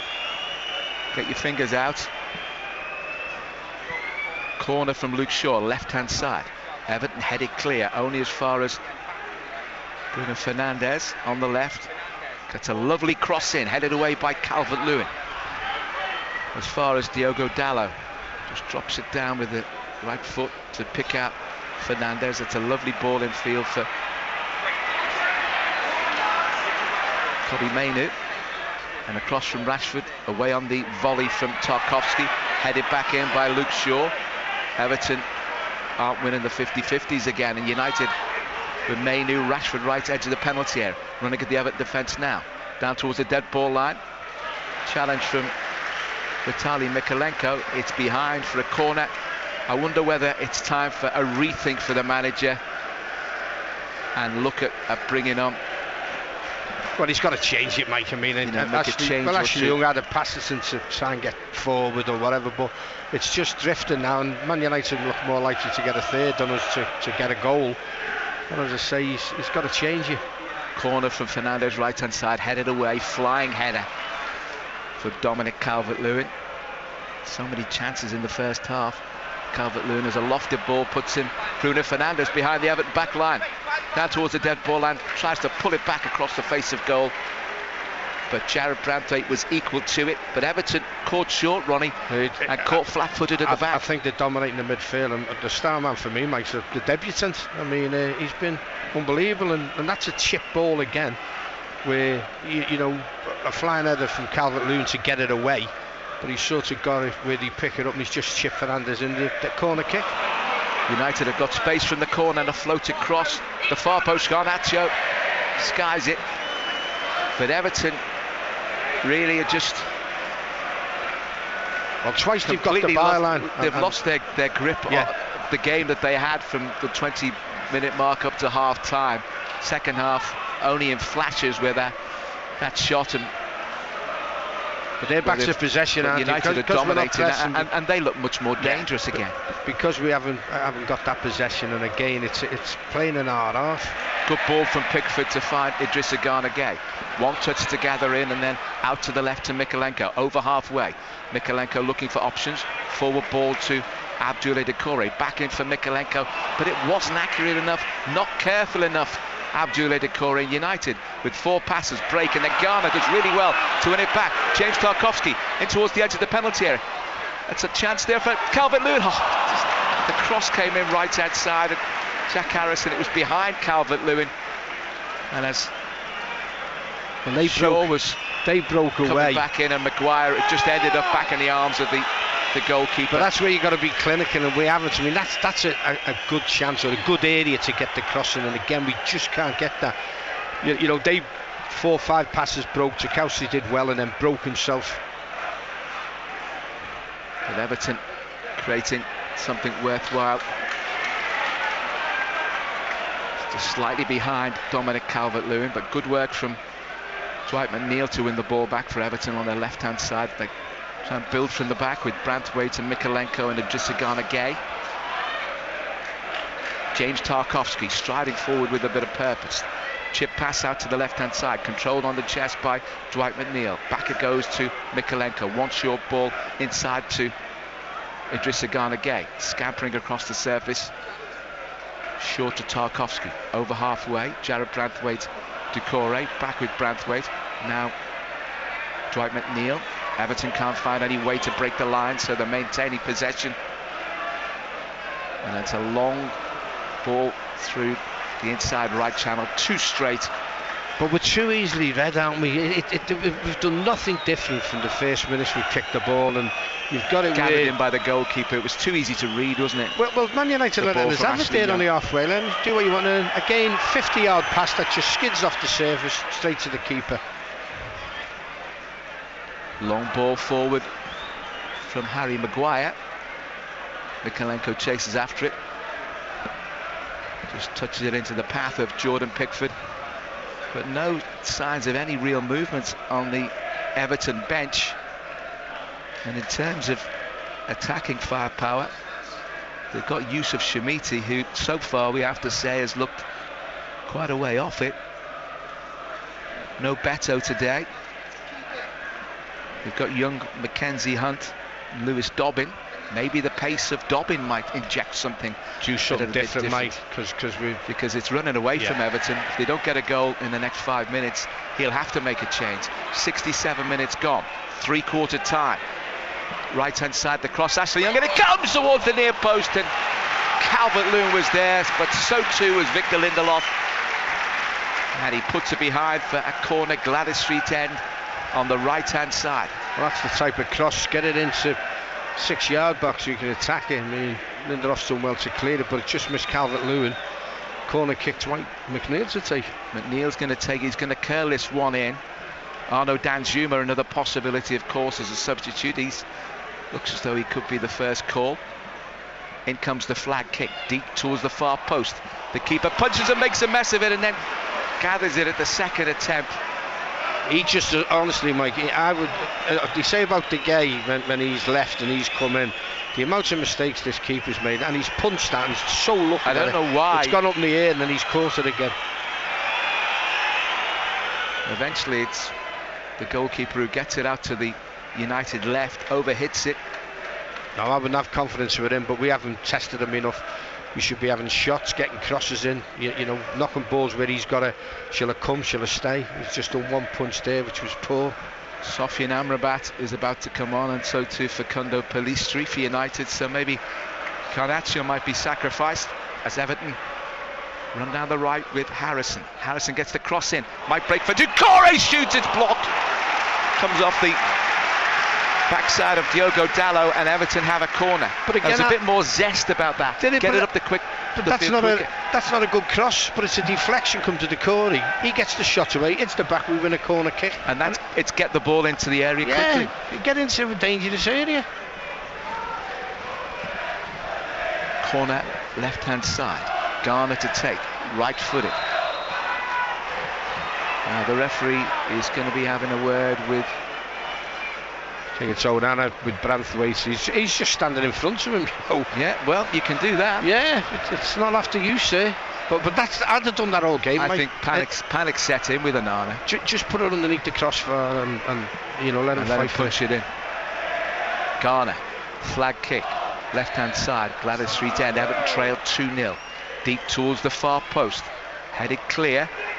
Touched on into the path of Mikalenko. Then they've gone too far out, and then a really high, wasteful ball there from Ashley Young. Everton have got a man down inside the penalty area. James Garner. Good defending from Ashley Young. Finds Mikalenko as the ball drops down out of the skies, but I'm not too sure what Ashley Young was thinking about with that over-flighted pass. I can't, I'm just saying that, you know, we're winning set pieces, we've got to capitalise on it.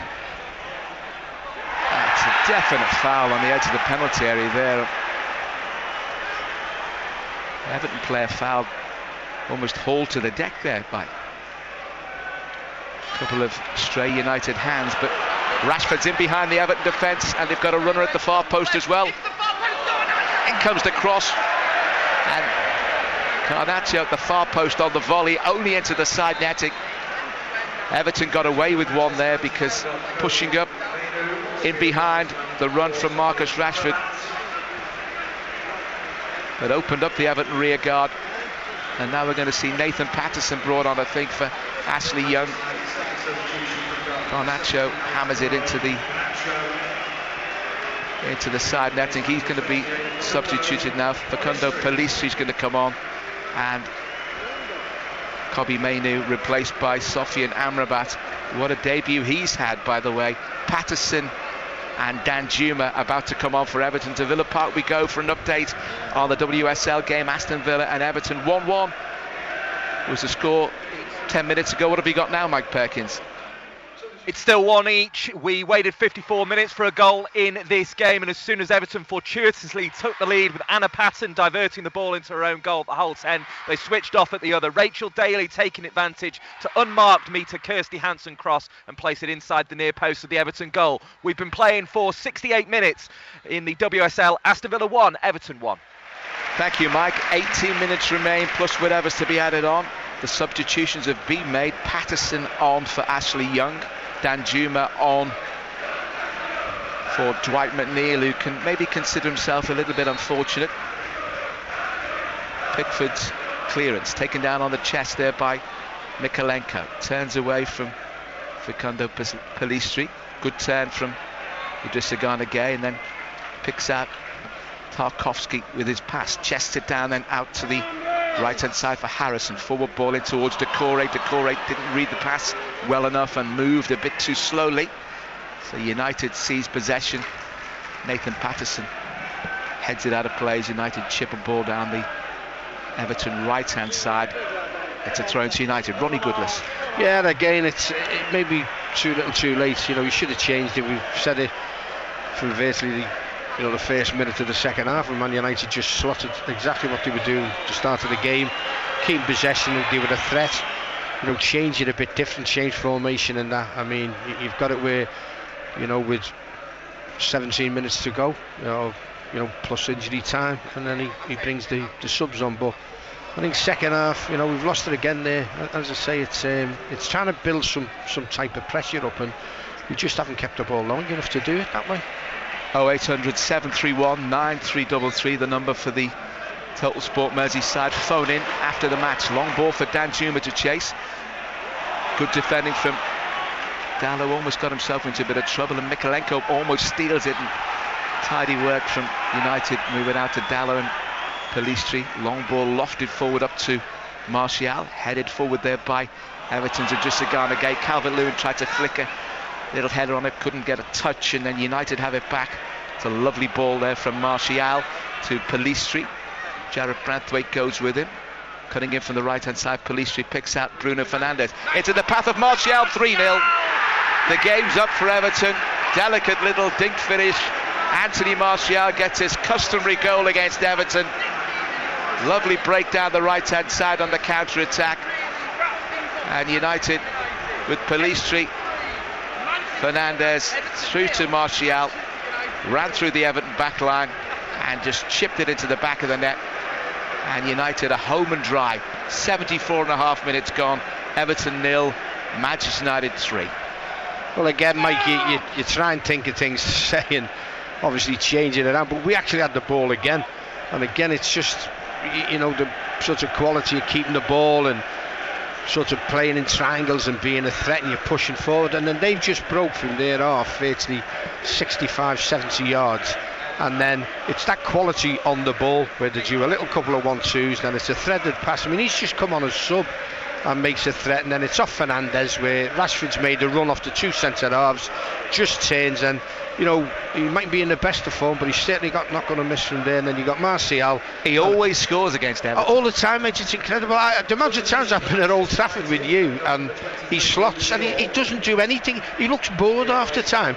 But that again is when you're switched on and you get the ball.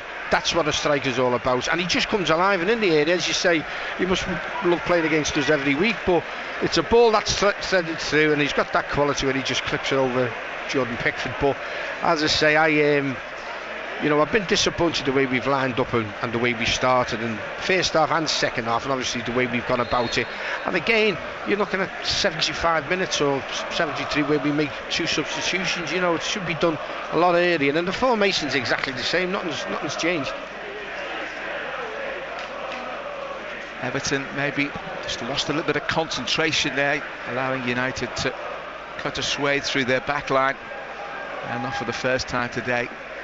And all that good work from 20 minutes up to half time, where they were so close to an equaliser on so many occasions, now is rendered almost meaningless as they trail by 3-0. Football phone in on Total Sport Merseyside, 0800 731 9333. Put your calls through to Ian Kennedy and Ronnie Goodless. You can text us on 81333. Put the word Mersey before your text, or you can WhatsApp us 08000 321 333. Again, put the word Mersey before your text. Good run from Danjuma. Mikolenko shoots! Oh, it's against the crossbar. So close to getting a goal back. Lovely run from Danjuma. Left hand side, Mikolenko with the run alongside him. Touched into his path, took it early left-footed against the crossbar with Onana beaten. Well, I'm not a Finch fan, but Danjuma, again, every time you sort of see him and he does things like that, I mean, that's a lovely move. And again, Malenenko's in that form, so unlucky. He may have hit it too good, I mean, which is, it sounds a bit silly to say, but sometimes if you bobble it and it goes in the far corner, but that's a lovely move, and again, so unlucky not to get on the score sheet. Danjuma, good run down the left-hand side again. Pass didn't find its man, and United have possession with Sofian Amrabat.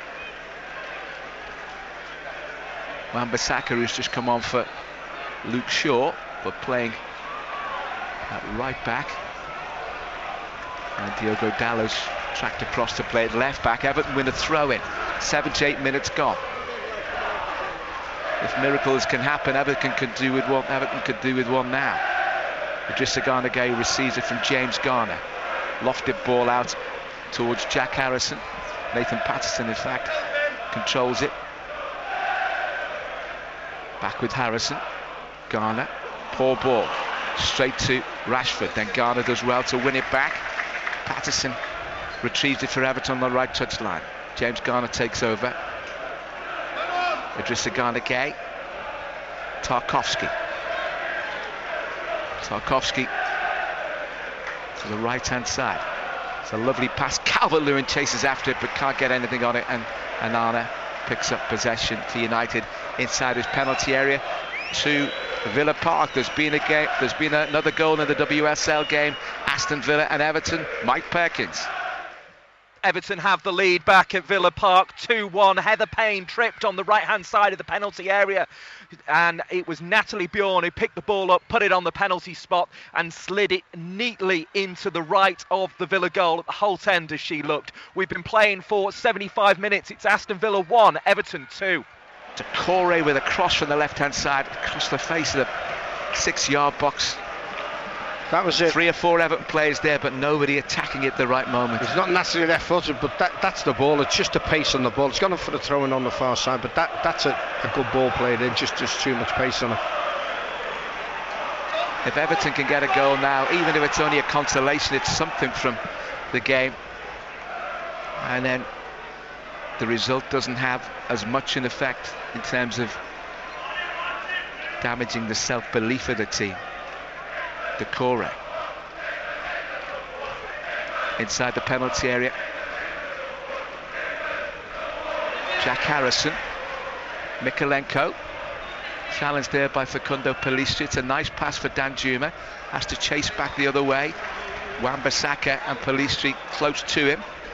Everton are going to bring on Yusuf Shamiti. Nice ball from Tarkowski. Decore runs outside him. Short pass, picks out Pellistri. Goes back to Harry Maguire. That's going to be a corner, I think. Is it? No, it's out for a throw-in. Taken by Mikolenko. Danjuma showed too much of it to Pellistri. Pellistri wins it. Fernandez. Everton win it back. And Doucouré trying to thread it through to the run of either Danjuma. United get a clear. Garner shoots off target. They just haven't got the work and those runs and the combinations in and around the penalty area correct today after Ronnie Goodwin. It hasn't been joined up enough. Dominic Calvert-Lewin comes off to be replaced by Yusuf Shamiti. He had so many chances in the first half. It just wasn't to be his day. On another day, could easily have had a hat-trick. Yeah, I'm same thoughts. It's a game when it's sort of not going for your little things, will bobble for you and whatever. But I think he'd be disappointed. I think he'd, admitted himself that he should have finished. And the game, we like always, goals change games. But I just think, Garner and that, Garner's done well, and Garner's, looks lively and this, that, and the other. It's just certain games that I think they've basically dominated midfield with. Fernandes and that, and you've got it where they've kept the ball a lot better than we have, and there's times we're chasing it and that. United in possession again. Bruno Fernandes, Facundo Pellistri, edge of the D, touch into the path of Martial. Martial rolls it back to Fernandes. Fernandes shimmies and gets away from the challenge of Garner. Aaron Wan-Bissaka runs beyond him, infield to Pellistri, right corner of the penalty area, back with Fernandes. Pellistri round the back of the Everton defence. The ball in is handled very capably by Everton in terms of Branthwaite, but then given away by Idrissa Gana Gueye, and United have it. Challenged there by Mikalenko. But he's an international, Mike Gana Gueye. I mean, he's passed it right back to them. United 15 yards out. Sometimes he's very loose with his passing, isn't he? But it's dangerous now because the other players lunged in to commit the foul. Mikalenko, and you've got it where, Fernandes will get on the end of this, and he's going to cross it, plays the clock down, it takes the sting out the game, and we're under pressure again. Free kick for Manchester United. They lead 3-0. Looks like Dobbin might be coming on as well, Mike. I think Dobbin and Yusuf Shamiti, perhaps. Free kick level with the penalty spot, maybe even closer. 5 yards in from the right touchline. Fernandes. Away there by Branthwaite. Amrabat with a header. Headed away by Danjuma. Headed back by Amrabat. Headed on by Lindelof. Flags up for offside. And Everton have a free kick. United going to make another substitution. I think Hannibal Mejbri is going to come on. Yeah, Martial coming off. Martial. To be replaced by number 46, Hannibal. Hannibal coming on for United. Likes to get around the pitch, Hannibal. Likes a challenge. Martial comes off. Lewis Dobbin is going to come on for Everton. Just seeing a rerun of goal number 3 for United. Long ball forward from Jordan Pickford. It's one in the air by Danjuma. In fact, it was Shamiti who won that one, but Everton didn't have anybody else near it. Safely through to the goalkeeper. Good run in there from Diogo Dalot. Picks out Pellistri, shoots. Good save there by Jordan Pickford. See, if United were to get another one, it wouldn't change anything. By the way, we know the way the points are going to go, but you don't want any damage in scorelines, do you? No, it's again, it's a real disappointment. But as you say, you've just got to keep it down. But that again, that's Dalot, the fullback, has just run again 50 yards with the ball and past it. Oh, good run there from Everton. Just James Garner did well to get the run going. Tried a 1-2 and then just his first touch. Just allowed United to pick up possession, and the ball's in the arms of Andre Onana. And United restart with Sofyan Amrabat receiving it. Back it goes to the goalkeeper. 85 minutes gone. 0800 731 9333, the number to ring. Football phone in on Total Sport Merseyside. Good interception there by Idrissa Gana Gueye. Arnaud Danjuma, left hand side. Everton have got plenty of blue shirts to aim for inside the box. Here comes the challenge. Challenge from Wan-Bissaka. Looked like a corner. Referee says no. Came off Danjuma. It kind of puts the top hat on things, doesn't it? Yeah, it's he's making a substitution with Dobbin shortly, but again, too little, too late, and just hasn't changed it, Mike. And it's just petering out. You've got people leaving the game, which everyone has done the best today to get that atmosphere, to get signs printed, banners done, and everything about it. And it's just especially second half as well. Yusuf Shemiti. Decore out to the right hand side for Jack Harrison. In comes the cross. United get a flick header on it. Danjuma, can he get the cross in towards the 6-yard box? Headed away. Back in from Danjuma, rather mistimed it. Mikalenko. United with possibilities of what they could do with it with Pelistri, but they give it away quickly. Nice ball from Mikalenko. James Garner has Danjuma outside him, left-hand side. Controls it right-footed. It's a poor pass inside. Easily dealt with on the edge of the penalty area. But Mesri causing a bit of chaos there for Nathan Patterson and James Tarkowski. But in the end, Patterson gets Everton started again. Decore. Idrissa Gana Gay. James Garner. Garner shoots, it's blocked. And United come again. The ball delivered out towards the right-hand side for Marcus Rashford. Running in towards the edge of the penalty. It's almost diverted into the back of his own net there by Everton captain James Tarkowski as the cross came in from the right-hand side from Rashford, who got away from the Everton back line. But it's behind for a corner. 2 minutes and 15 seconds of normal time remaining. Probably 5 or so to add on to that. But the outcome of this game has been known for some considerable time. It has, and again, it's that break, isn't it? We're in possession, they break, and nearly an own goal, but a corner kick. And corner for United, right-hand side. Rashford linking up with Pelistri, then Fernandes. Back with Rashford on the right. Clips a cross in, headed goalwards there by Harry Maguire. Just about kept in. No, it isn't. According to the assistant on the near side, it's a goal kick. And Jordan Pickford rages at the assistant referee for the pedantic decision. Everton builds from the back and over halfway now with Tarkowski. So that's poor, Mike. A really poor pass and a lazy pass in terms of the way it was delivered. Jared Brathwaite does well to recover for his captain, racing across to the right-hand side, puts it out of play. Abdoulaye Doucouré going to be replaced by Lewis Dobbin. I wonder how different things could have been if Abdoulaye Doucouré, with that first half shot, the cross from the left-hand side, he allowed it to come across his body and right-footed wide of the target. Only just, if he would have taken it on his left, would it have been different? Well, he had 2 good incidents, didn't he, where he passed it to Gay, where really the both was agreed that he should have took the shot on, and then that one. United with the ball down by the corner flag, left-hand side. Everton win a throw-in into the last 15 seconds of normal time at Goodison Park. We're going through till 7 o'clock with the Total Sport Merseyside football phone in. Ronnie Goodless and Ian Kennedy. Nathan Patterson being told to hurry up with the throw in right-hand side. 6 minutes to add on.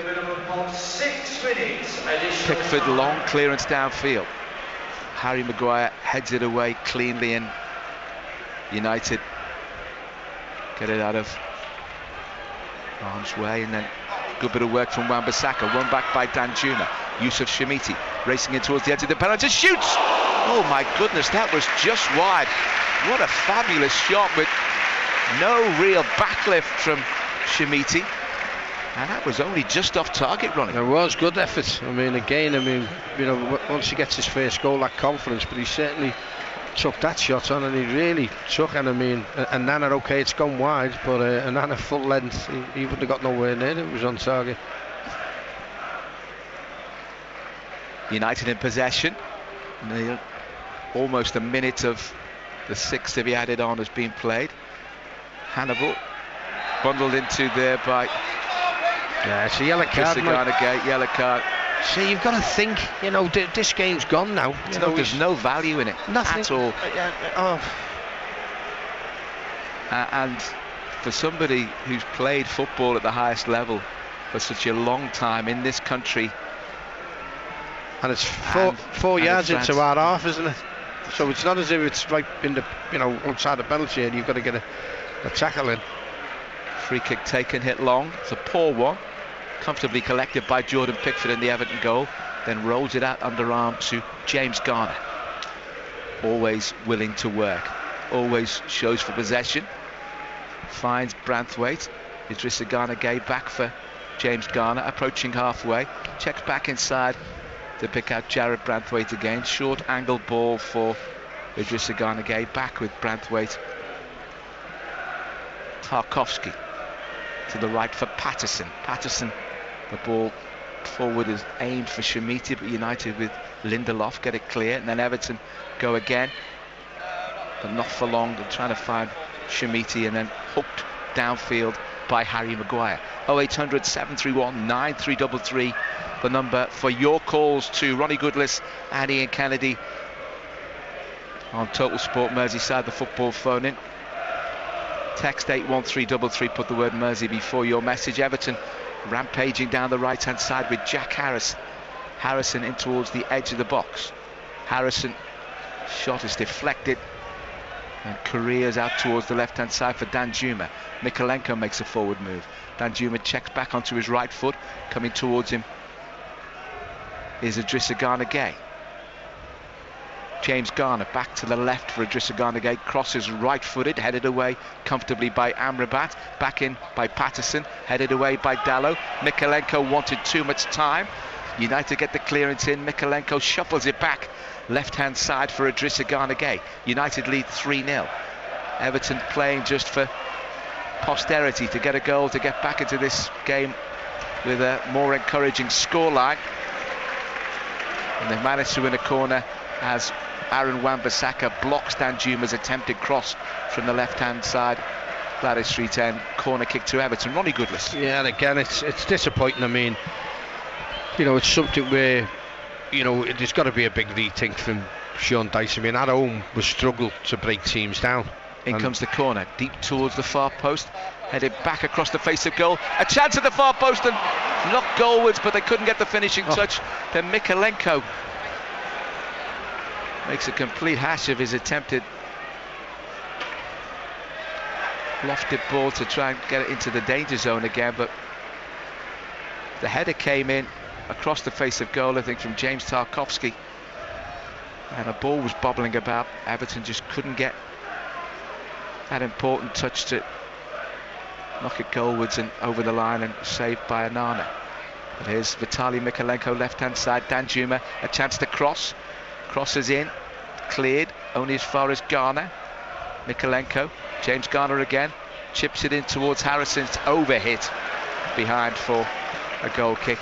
On a few occasions when Everton have got into those areas, it's too many wrong decisions. Yeah, it is. It's a decision making which is vital. When to pass, when to dribble, when to shoot, and things over it as well. I mean, that's not an odd ball. He's obviously tried to get a little bit of a bend on it where attackers or midfield players can attack it, but it's far too much pace on it, and it just goes out to the Gladys Street, and Anana takes the goal kick, which obviously is long, and it's just as I say, it was a day where I thought we'd have started a bit more fire in our bellies and pressed them more than we certainly have. Shamiti with a nice little back heel for Harrison inside the penalty area. Idrissa Gana Gueye, and his shot is blocked. Vitaly Mikalenko. Garner, the last 30 seconds of this game now. Lewis Dobbin shoots. Somebody just come on, and it's off target from Dobbin, and it's going to be a goal kick. 20 seconds remaining, and quite a few fans have left Goodison Park. It didn't turn out to be the seething cauldron for long enough, perhaps, that would have put a different interpretation on this match.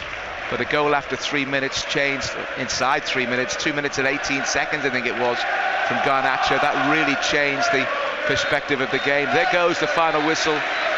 The Everton fans disappointed in the extreme that it just hasn't been their day.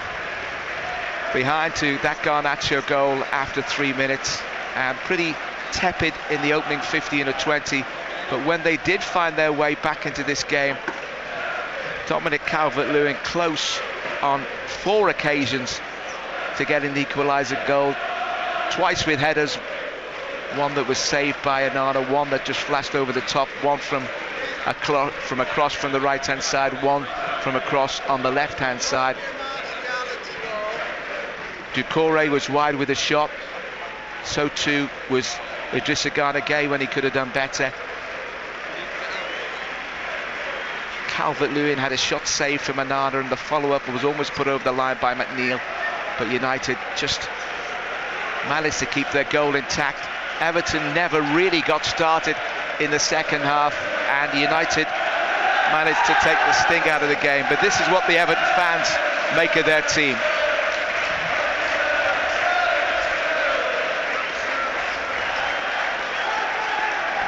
They're giving them a good old welcome, and they're booing the match officials as they come off.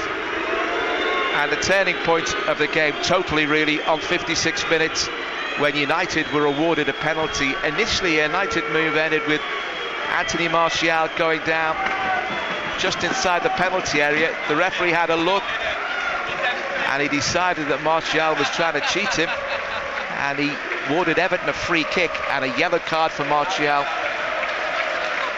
But then there was a VAR check and the same movement after the referee, a long wait, and consulting the screen at the side of the pitch, Bullens Road, ended up giving a penalty. Martial's card was repealed, and Marcus Rashford shot into the roof of the net to make it 2-0. And then later on, United,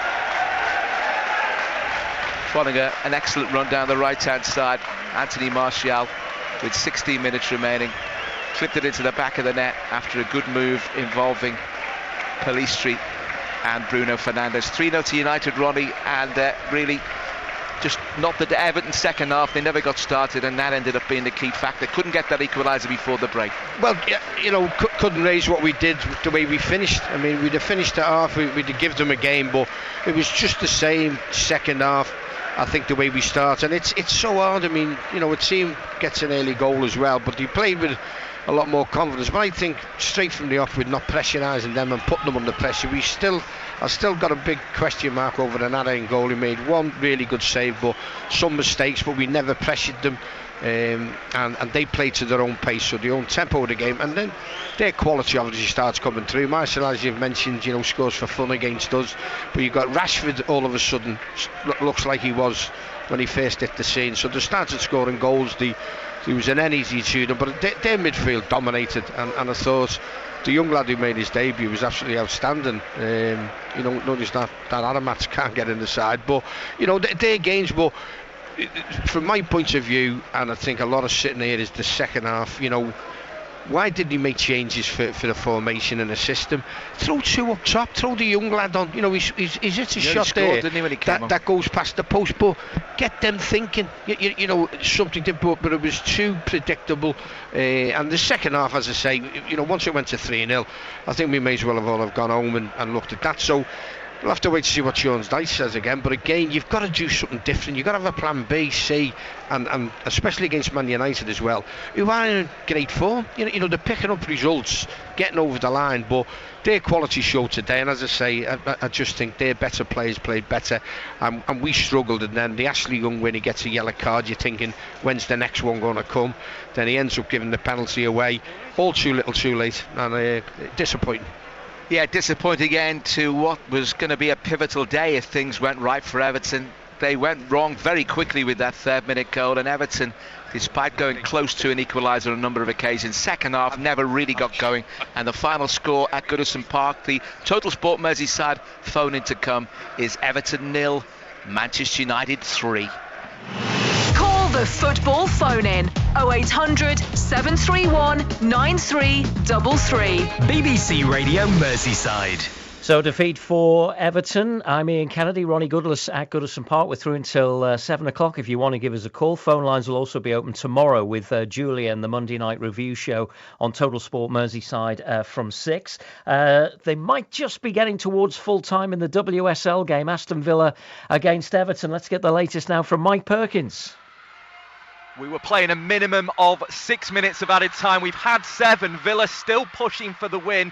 Simone McGill, Kenza Darley have been foiled, as has Alicia Lehmann with a mazy run into the box. Courtney Brosnan, though, on top form as the ball goes back into the box and headed away by captain Megan Finnegan. 2-1 the final score as the final whistle goes. A precious win for Everton, only their second of the WSL season. The 2 goals came in 2 minutes to get this game going after both sides had put a freeze on the scoring in cold conditions during the first half. Everton scored when a Sarah Holmgold cross went in from the left off Anna Patton's knee inside the 6-yard area at the Holt end after 54 minutes. Villa didn't let the own goal affect them, straight back down the other end, with Everton switching off to leave Rachel Daly free to score her 26th goal since joining the Midlands side at the start of last season. This one slotted inside the near post from a low Kirsty Hansen cross from the left. Level after 55 minutes, but it was after 74 that the game's decisive moment came. Heather Payne this time getting the better of Hansen, and she was tripped inside the penalty area. That allowed Natalie Bjorn to roll the ball in from this spot. Courtney Brosnan, as we were saying, still had to be on hand to save from Kenza Darley and Simone McGill against their former club, as well as a mazy run from Alicia Lehmann in the closing stages. That was enough, though, for it to end Aston Villa 1, Everton 2. Thanks, Mike. Everton, I think, up to 8th in the WSL table as a result of that. The Everton men's team second from bottom on 4 points, of course, after the 10-point deduction. Ronnie Goodless at Goodison Park, and your calls welcome as well. We've got Mike first on the line. Evening, Mike. Yeah, good evening, lads. Evening. Evening, I thought the scoreline flattered Man United a little bit. I saw it 2 ways.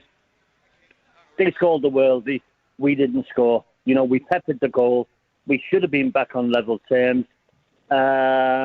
We've got a big situation Dice to sort out. You know, Ashley Young, that's twice this season now. He's put us in that predicament. I thought he was going to get red and go again. But the same scenario, if he gets spooked, he's a liability because he's a red card in waiting.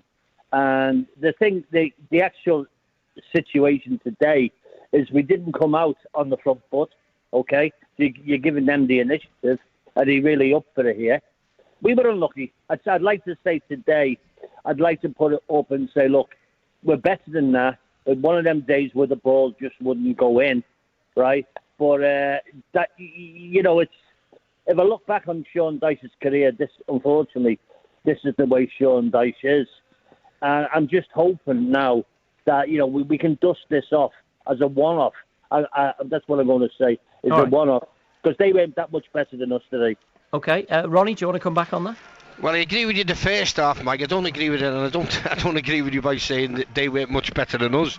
The dominated midfield, I thought second half was really disappointing, really poor. I agree with you with the chances which we mentioned on there, where Decore should have scored. Calvert-Lewin have been really disappointed. He's not disappointed that he wasn't on the score sheet today. You're not a top striker. 4 or 5 chances he had. But second half, mate, we never offered nothing. Honestly, the crowd tried the best. We have this, that and the other going on. We have Z cards getting played. You get it that it's down to Dyche and the players. Again, late with the substitutions. Dwight McNeil, for me, nothing today. Addison, the other side, maybe slightly better. But again, you know, we talk about it all the time. You know, managers don't change. You're totally right. And again, we said it.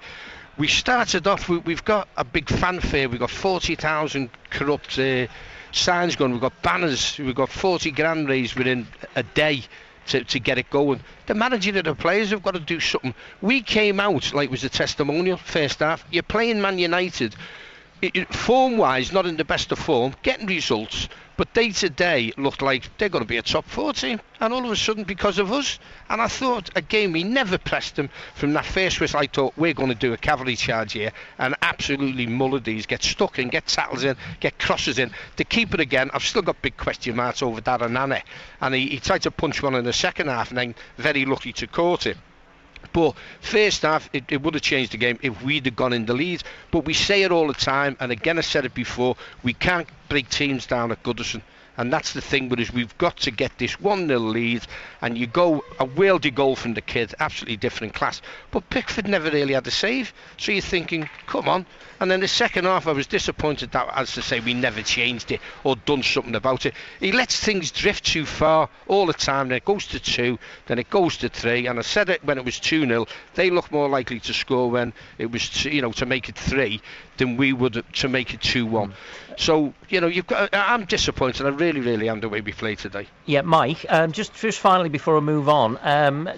The first goal from Garnacho was a world-class goal. Might even win goal of the season. But that aside, was it the timing of that goal? It came so early when Everton were hoping to sort of feed off the atmosphere. Did that goal really kill Everton because it was so early in the game? No, I mean, yes and no. I mean, I look at it this way. It was a worldie, and all credit to the lads. But listen, we should have equalised in that first half. There's no excuses for it. And then again, what's it going to come out and so what's Sean going? I'd love for someone to be a little bit more challenging with Sean Dyche. I know you can't sometimes, or he won't speak to you. But I would like to say, Sean, why do you not change it quicker? Okay, well, we may see what he says, if not tonight, then on Total Sport tomorrow. Mike, thanks very much indeed for your call. Let's go to Paul, who's next in Prescott. Hiya, Paul. Hi, mate. Hiya. All right. The same thing all the time. Do you know what? The way Everton sets up, you made up the way they set up, because if we do go a goal up, we'll add to it or hold on to it. But as soon as we go a goal down, we haven't got a clue. And I can tell you every week, the first substitution he makes is Ashley Young for Patterson. It's ridiculous. That Schmidt scored a couple of goals while he was away on international duty. He must have been full of confidence. And to get him on and have a go. Yeah, I think that was the point. People are all saying, like, this will galvanise Everton. If you were an Everton player, you're sitting in that dressing room, I think you're going to sit there and go, 10 points they suck off us. It's going to suck the life out of you. It's not going to galvanise you. The crowd will galvanise you, but that's about it. Yeah, I think we're in, unless something happens with these points thing, we're in real trouble this year. Well, we won't know how long that appeal is going to take, and that's one of the problems. Ronnie, on Chamiti, should he have come on a bit earlier? I mean, he had a good shot from range, didn't he? He wasn't too far away. Well, he did, but as Paul said, Chamiti, again, the kid really hasn't had a chance. He may not be ready. We've seen him and all right, he's not the finished article. But he comes on as a shot like that. Man United don't know what he plays like, but he never changes it, though, Ian. That's the thing. And Paul's sort of alluding to, certain things about Dyche. Honestly, the disappointing thing, again, is that he won't change things. And he'll say the same to Mike. With the interview, if we'd have got that goal and if we'd have done this and we've done that, we've got a very, very poor home record. We've picked up some good results away, obviously with Palace and this and that, and then we change the way we play when we play at home. You've got 40,000 here, as I say today, and all the things about the 10 points. Forget about that. Get on and beat what's on that pitch. And again, Fernandes and all these started to show, the way they can play. But they haven't been pulling up any trees this year, Man United. Ten Hag, let's sack him. Let's do this, let's do that. Man United have come here, and that's a cancer for them today, the 3-0. And it could have been even more. But we should have been on the score sheet. I'm not saying that. But you don't talk about all your missed chances. You go, there's 90 minutes in the game. And if someone scores early on, you've still got a lot of time to go. And the supporters have done what they can do, and as best they can. You can't beat them coming and pulling together, but the manager and the players have got to look at themselves after that today and say, look, what's going on here? And it was just too predictable. And they dominated midfield. The young kid for Man United in midfield ran the game. That was his debut. And you're looking at ours, Gay and all these players to come on. put your foot in or start playing. And again, I was disappointed with the forward play, to be honest. You know, and keeping the play going and getting crosses. And as I say, their keeper's not anywhere near my top 10 in the Premier League. But you know, we're going away. We've got beat. It's like burst the bubble today, because I thought we'll go here, and if we start well, and Mike's mentioned it early on, and again I was saying to Mike before, I said we've started very lethargic. We set up the same all the time. It's like a young kids team where you go, you know, how are they going to play? What system are they going to play? We play the same all the time. And as soon as you get that first ball, we back 15, 20 yards off them. And then that gives Man United the confidence, you know, to play. I'd love to know how many touches we had before they scored their goal.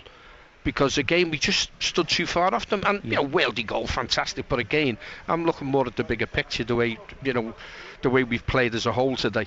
And Paul, Ronnie mentioned there the difference between the home record and the away record. And the away record's a lot better, obviously. Does that give you any kind of encouragement for next week? Because that's Nottingham Forest away. And given the away results Everton have had recently, you might fancy yourselves there.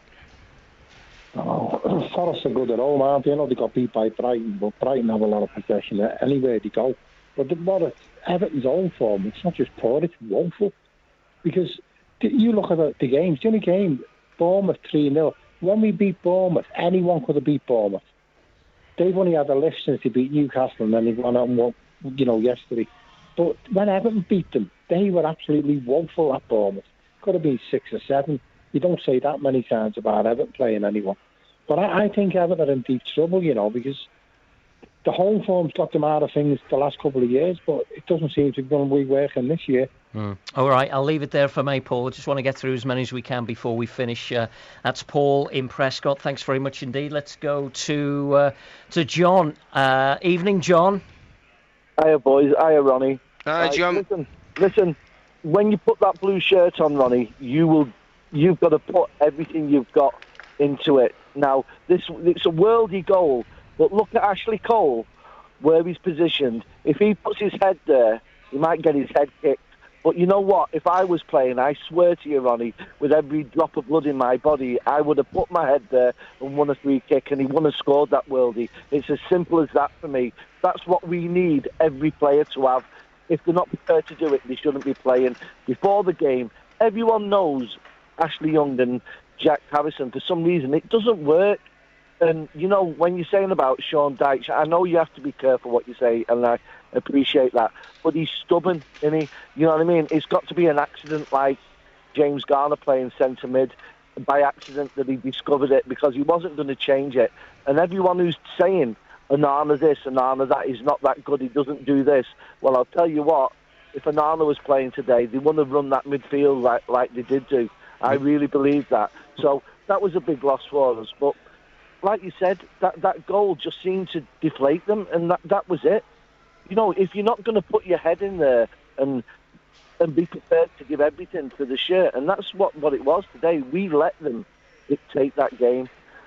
No point did I see us breaking, you know, busting the gut, whatever you want to say. The basics, what we've done well, away at Palace, away at Brentford, away at West Ham, all them fundamentals that is a given, we didn't do today. We let them play, and they're not a good team. I'm not being nasty or bitter or anything, but they're not a good team, and we've let them dictate the game because we've sat with our defence on the edge of the box and our midfield 5 yards, 10 yards ahead of them. At one point, you know, they could have shook hands, our midfield, with our defence, because we were so deep. We would just let them dictate the pace of the game, and it's as simple as that for me. Ronnie, then, what about Amadou Onana then? How much of a miss was he today? No, you're right, John. You've done some good points and similar to what we were saying. I mean, and none of it is a miss. I mean, you know, when I say I haven't been his greatest slower since he's been here, but hopefully I say it how it is, and you do things.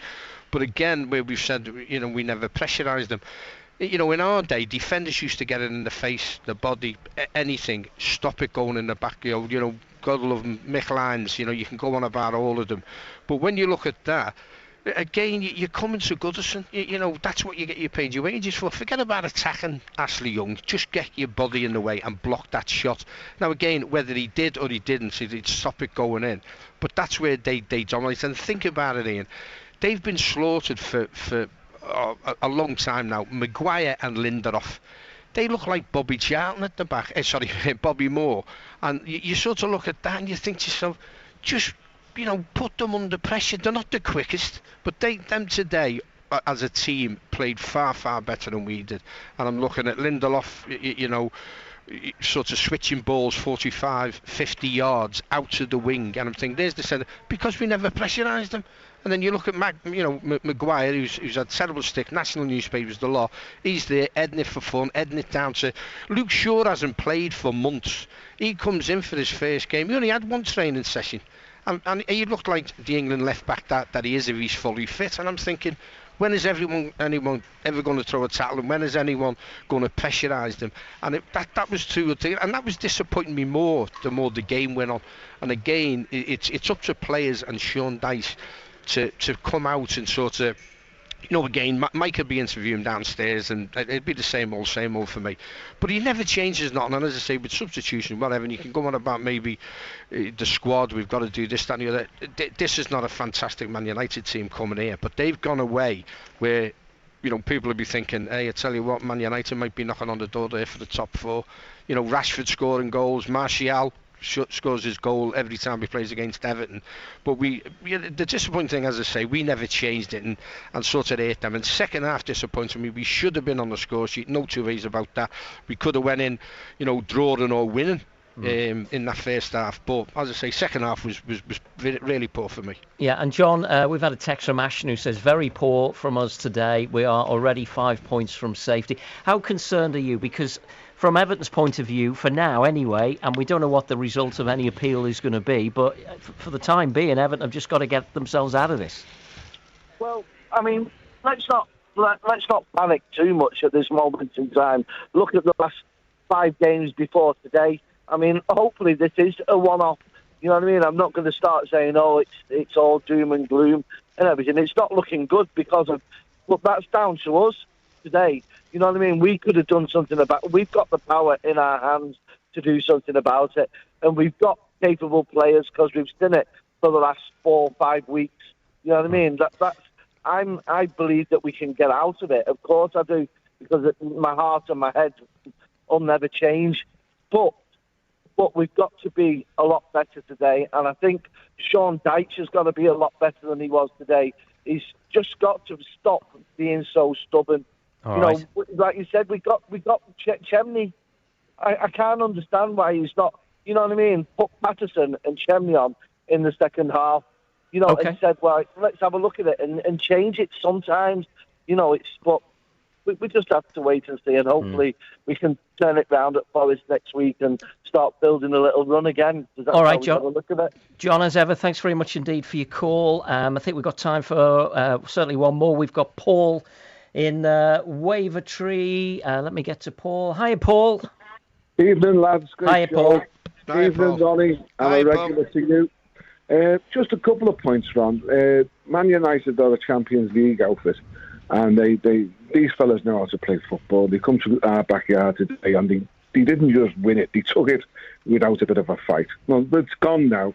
So I just wanted to recognise that Everton should have done a lot more. However, I'm doing the mathematics. I think this season 34 points will keep you up. That means we've got to win 10 games or 9 games and 3 draws. Can you plot 9 wins and 3 draws out of our calendar? Because if you can't, come January, we're going to start losing the likes of Branthwaite and Calvert-Lewin, and they will be off. Well, good shout. I mean, I think, you know, that's the thing where, you know, Branthwaite's been fabulous since he's come into the team. But as you say, you might be looking sort of elsewhere. But the thing again with managers and players, you know, you've got to convince them to stay. But it's winning football matches and the way the club is and where we're going to be. And I think Ian said it before, over the 10 points. You know, leave that with the lawyers and let them get on with it. But today, the disappointing side is that everything else about today was set up for a good Everton win. and then we've come out and it's just flipped. And again, there's no one else that you can look at. Supporters will scream and shout and get behind you, but it's the players on the pitch and the manager who make the decisions and when to pass, when to shoot, when to make substitutions and change it. But again, the more that teams come to Goodison, we can only play a certain way, and that's why the record's poor. You can't change it, and we've got to start winning. We can't rely on a good away sort of record, which is great, but we've got a few hard fixtures coming up with there as well. You've got to try and get a win. But as I say, I was more disappointed the longer the game went on that we just never changed it, and I just thought, well, teams are going to start coming here and know how we're going to play and just going to make it difficult for us, and then once they go 1-0 up, it's a real hard thing to turn around. And as we said, Paul, Forest away is the next one, isn't it? I mean, what would you change, or would you, if Anana's fit, he comes back, yeah? I would put Anana in, and I would retire Ashley Young, and I put Ben Godfrey in there. He's got a bit more mobility and a bit more robustness about him. And I wouldn't be concentrating on scoring goals. I'd just get 1-0 and take it home, just like George Graham used to do. Yeah, but the thing is, Paul, you've mentioned it. Patterson goes away and plays for Scotland, really looks the part. Now, to come back, it must be heartbreaking that a 38-year-old is taking your place, and once he gets booked, because I thought again it'll happen when he gets sent off here, but nothing happens. Then he gives the penalty, and I think he was lucky he never got a yellow card, because certain referees would have given him a yellow card to stop a goal scoring opportunity. Gives the penalty, so he could have been off the pitch again, but he does nothing. It's just leave him, and then when it's too little, too late, he brings Patterson on. Well, what is the right back going to do? Is he going to lay 4 goals on for us? So they're not Forest, as I say. That 11 that starts the game has got to be up, because I watched the Brighton game yesterday against Forest, and Forest again are playing a good Brighton team, and they'll be up for it because they'll see Everton as a 3 points that will try and keep them in the league. Big game and big decisions for Sean Dyche next week. Can I make one more point, Ron? Yeah, go on. Yeah, this Christmas programme that comes up, and every Premiership manager complains about it every year. Everton have got a paper-thin squad, and they can't afford suspensions or injuries. But that paper-thin squad will not manage much throughout a game every 3 days, and that's where the worry comes in. Yeah, it is. You've got to play with the squad, but again, the fixtures come thick and fast. There's hard fixtures. I mean, Premier League's never easy, but it's just something I think today where it galvanises even better. And the form that we've shown away from home is, as I say, to kick on. But I just think it knocks us back slightly, and we've got to come back. So Sean Dyche, has got to come back and pick a team that can, win it at Forest, because Forest will make it difficult. And as I say, Brighton, a good Brighton team there, but it was 3-2, and you've got, this week you've got. Well, I think, Ronnie, I don't know whether you can hear me. We've got a bit of a glitch on the line there, so I think we'll just come away from you. But thanks, Ronnie, if you can hear me. Yeah, I can hear you now. All right, yeah. We'll leave it there, because that's quite a loud noise coming through there. So, but thankfully we got just about through the show before that started. Thanks everyone for giving us a call today. And if you didn't get on today, then we're back tomorrow with Julia Bowl between 6 and 8 and Total Sport Merseyside. And don't forget Julia's podcast as well on the BBC, all about Everton's season. Last season is still available, so do find that on BBC Sounds. Just a reminder of the other scorelines from the matches today, apart, of course, from Everton going down 3-0 at home to Manchester United at Goodison Park. But a win for Everton women today by 2-1. That was the final score there. Anna Patton own goal and Natalie Bjorn from the penalty spot. Rachel Daly for Aston Villa, but Everton coming away with the points there from Villa Park. And a win for Everton women as well today. They beat Brighton by 4-0. That was the final score in that one. So a good day in the WSL for our local sides. It was a good win for Tranmere yesterday in League Two with that win over Gillingham by 3-1. We can hear from midfielder Brad Walker now.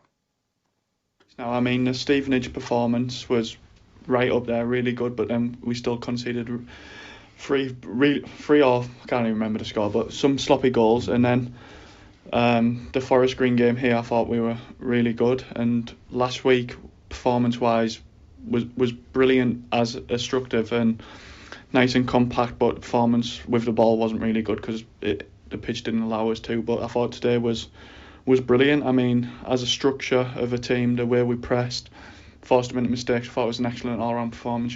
Yeah, talked to the boss and sort of saying, I mean, yes, they had, sort of 60% of the possession in terms of that, but you kept your shape all the time, you were pressing when you needed to, and I thought you were particularly good when you did have possession, and certainly from your perspective as well. I mean, you seemed so calm on the ball, weren't giving the ball away, and then you were causing them problems.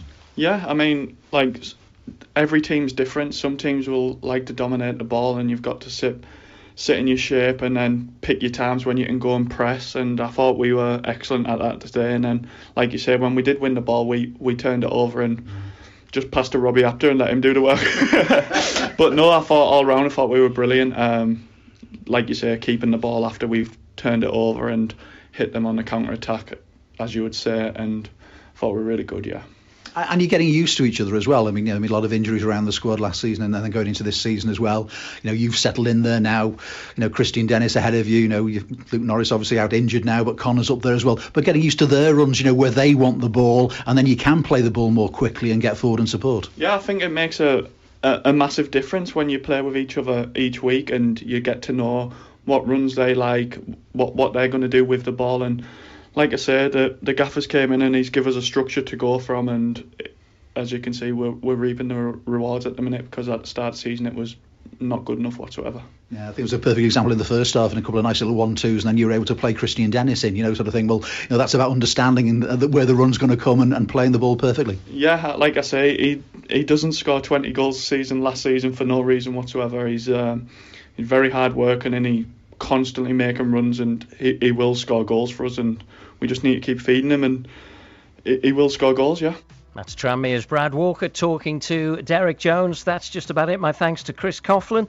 Carl Learmond is on the way here on BBC Radio Merseyside. We're back tomorrow with Total Sport Merseyside. Julia Bold will be in the chair for that. But a disappointing day for Everton at Goodison Park, losing to Manchester United. Ta-ra. Martial plays a pass back to Lindelof. Lovely crossfield ball to the right-hand side to Rashford. Cross delivered towards the far. Oh, what a fantastic overhead kick from Garnacho! Absolutely incredible strike inside 3 minutes. Alexandra Garnacho, the cross from the right-hand side. He was 15 yards out, acrobatic volley into the top corner, Gladys Street end. Not the start that Everton wanted, particularly on a day like this. But United take an early lead. Spectacular goal from Garnacho. Everton throw-in taken right-hand side. Back it goes to Ashley Young. Floated ball from halfway from Tarkowski. Calvert-Lewin shoots. Oh, it's saved, and it's an equaliser for Everton, is it? Oh, it's off the line. Oh my goodness, how close can you get? It looked as though Dwight McNeil and then Calvert-Lewin initially at Jusagana Gay falling up, just couldn't get the touch to divert it over the line. That's better from Everton. Maguire's pass for Martial. Fernandes in towards the edge of the penalty. He's going to have a crack, is he? Martial goes down. The referee is given a free kick and shown a yellow card. Well, do you know what there? The referee blew, and then he waited, and then he waited a bit longer. And then he pointed. You just didn't know what he was going to give. Whether he was going to point to the spot or not. No, they're checking, mate. They're checking. It's not. It clearly isn't, is it? It's his left foot. It's Ashley Young's left foot. It goes over Ashley Young's foot, but is it outstretched? Oh, might be. Is he going to stick with his original decision? Is he going to be brave enough to stick with it? No, I think he's going to give the penalty. He's walking. No yellow card for Martial, it's a penalty. The ball is on the spot, Park End. Jordan Pickford jumping up and down and crashing his fists against the crossbar. Back steps Rashford. White boots, black socks. That bright red United shirt. The referee John Brooks blows his whistle. A crucial moment in this match. Up steps Rashford. scores, converts into the roof of the net, and United take a 2-0 lead. Everton come forward. Everton appeal for foul. Here's Idrissa Gana Gueye into the box, shoots. Oh, what a fabulous save from Andre Onana. That was goal bound, that right foot shot there from Idrissa Gana Gueye. It's a lovely ball there from Martial to Pelistri. Jared Branthwaite goes with him.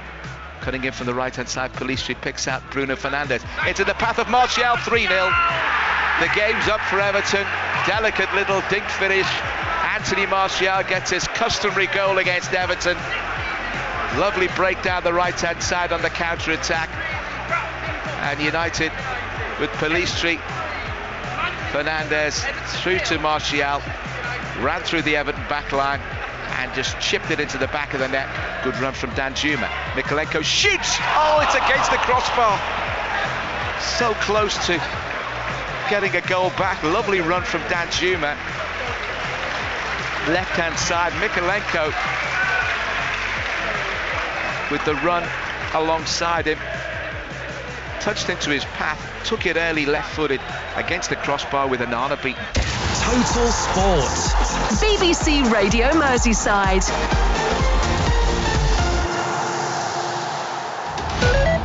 On the BBC Sounds app, on your smart speaker, play BBC Radio Merseyside, and on your radio. The sound of Liverpool is BBC Radio Merseyside.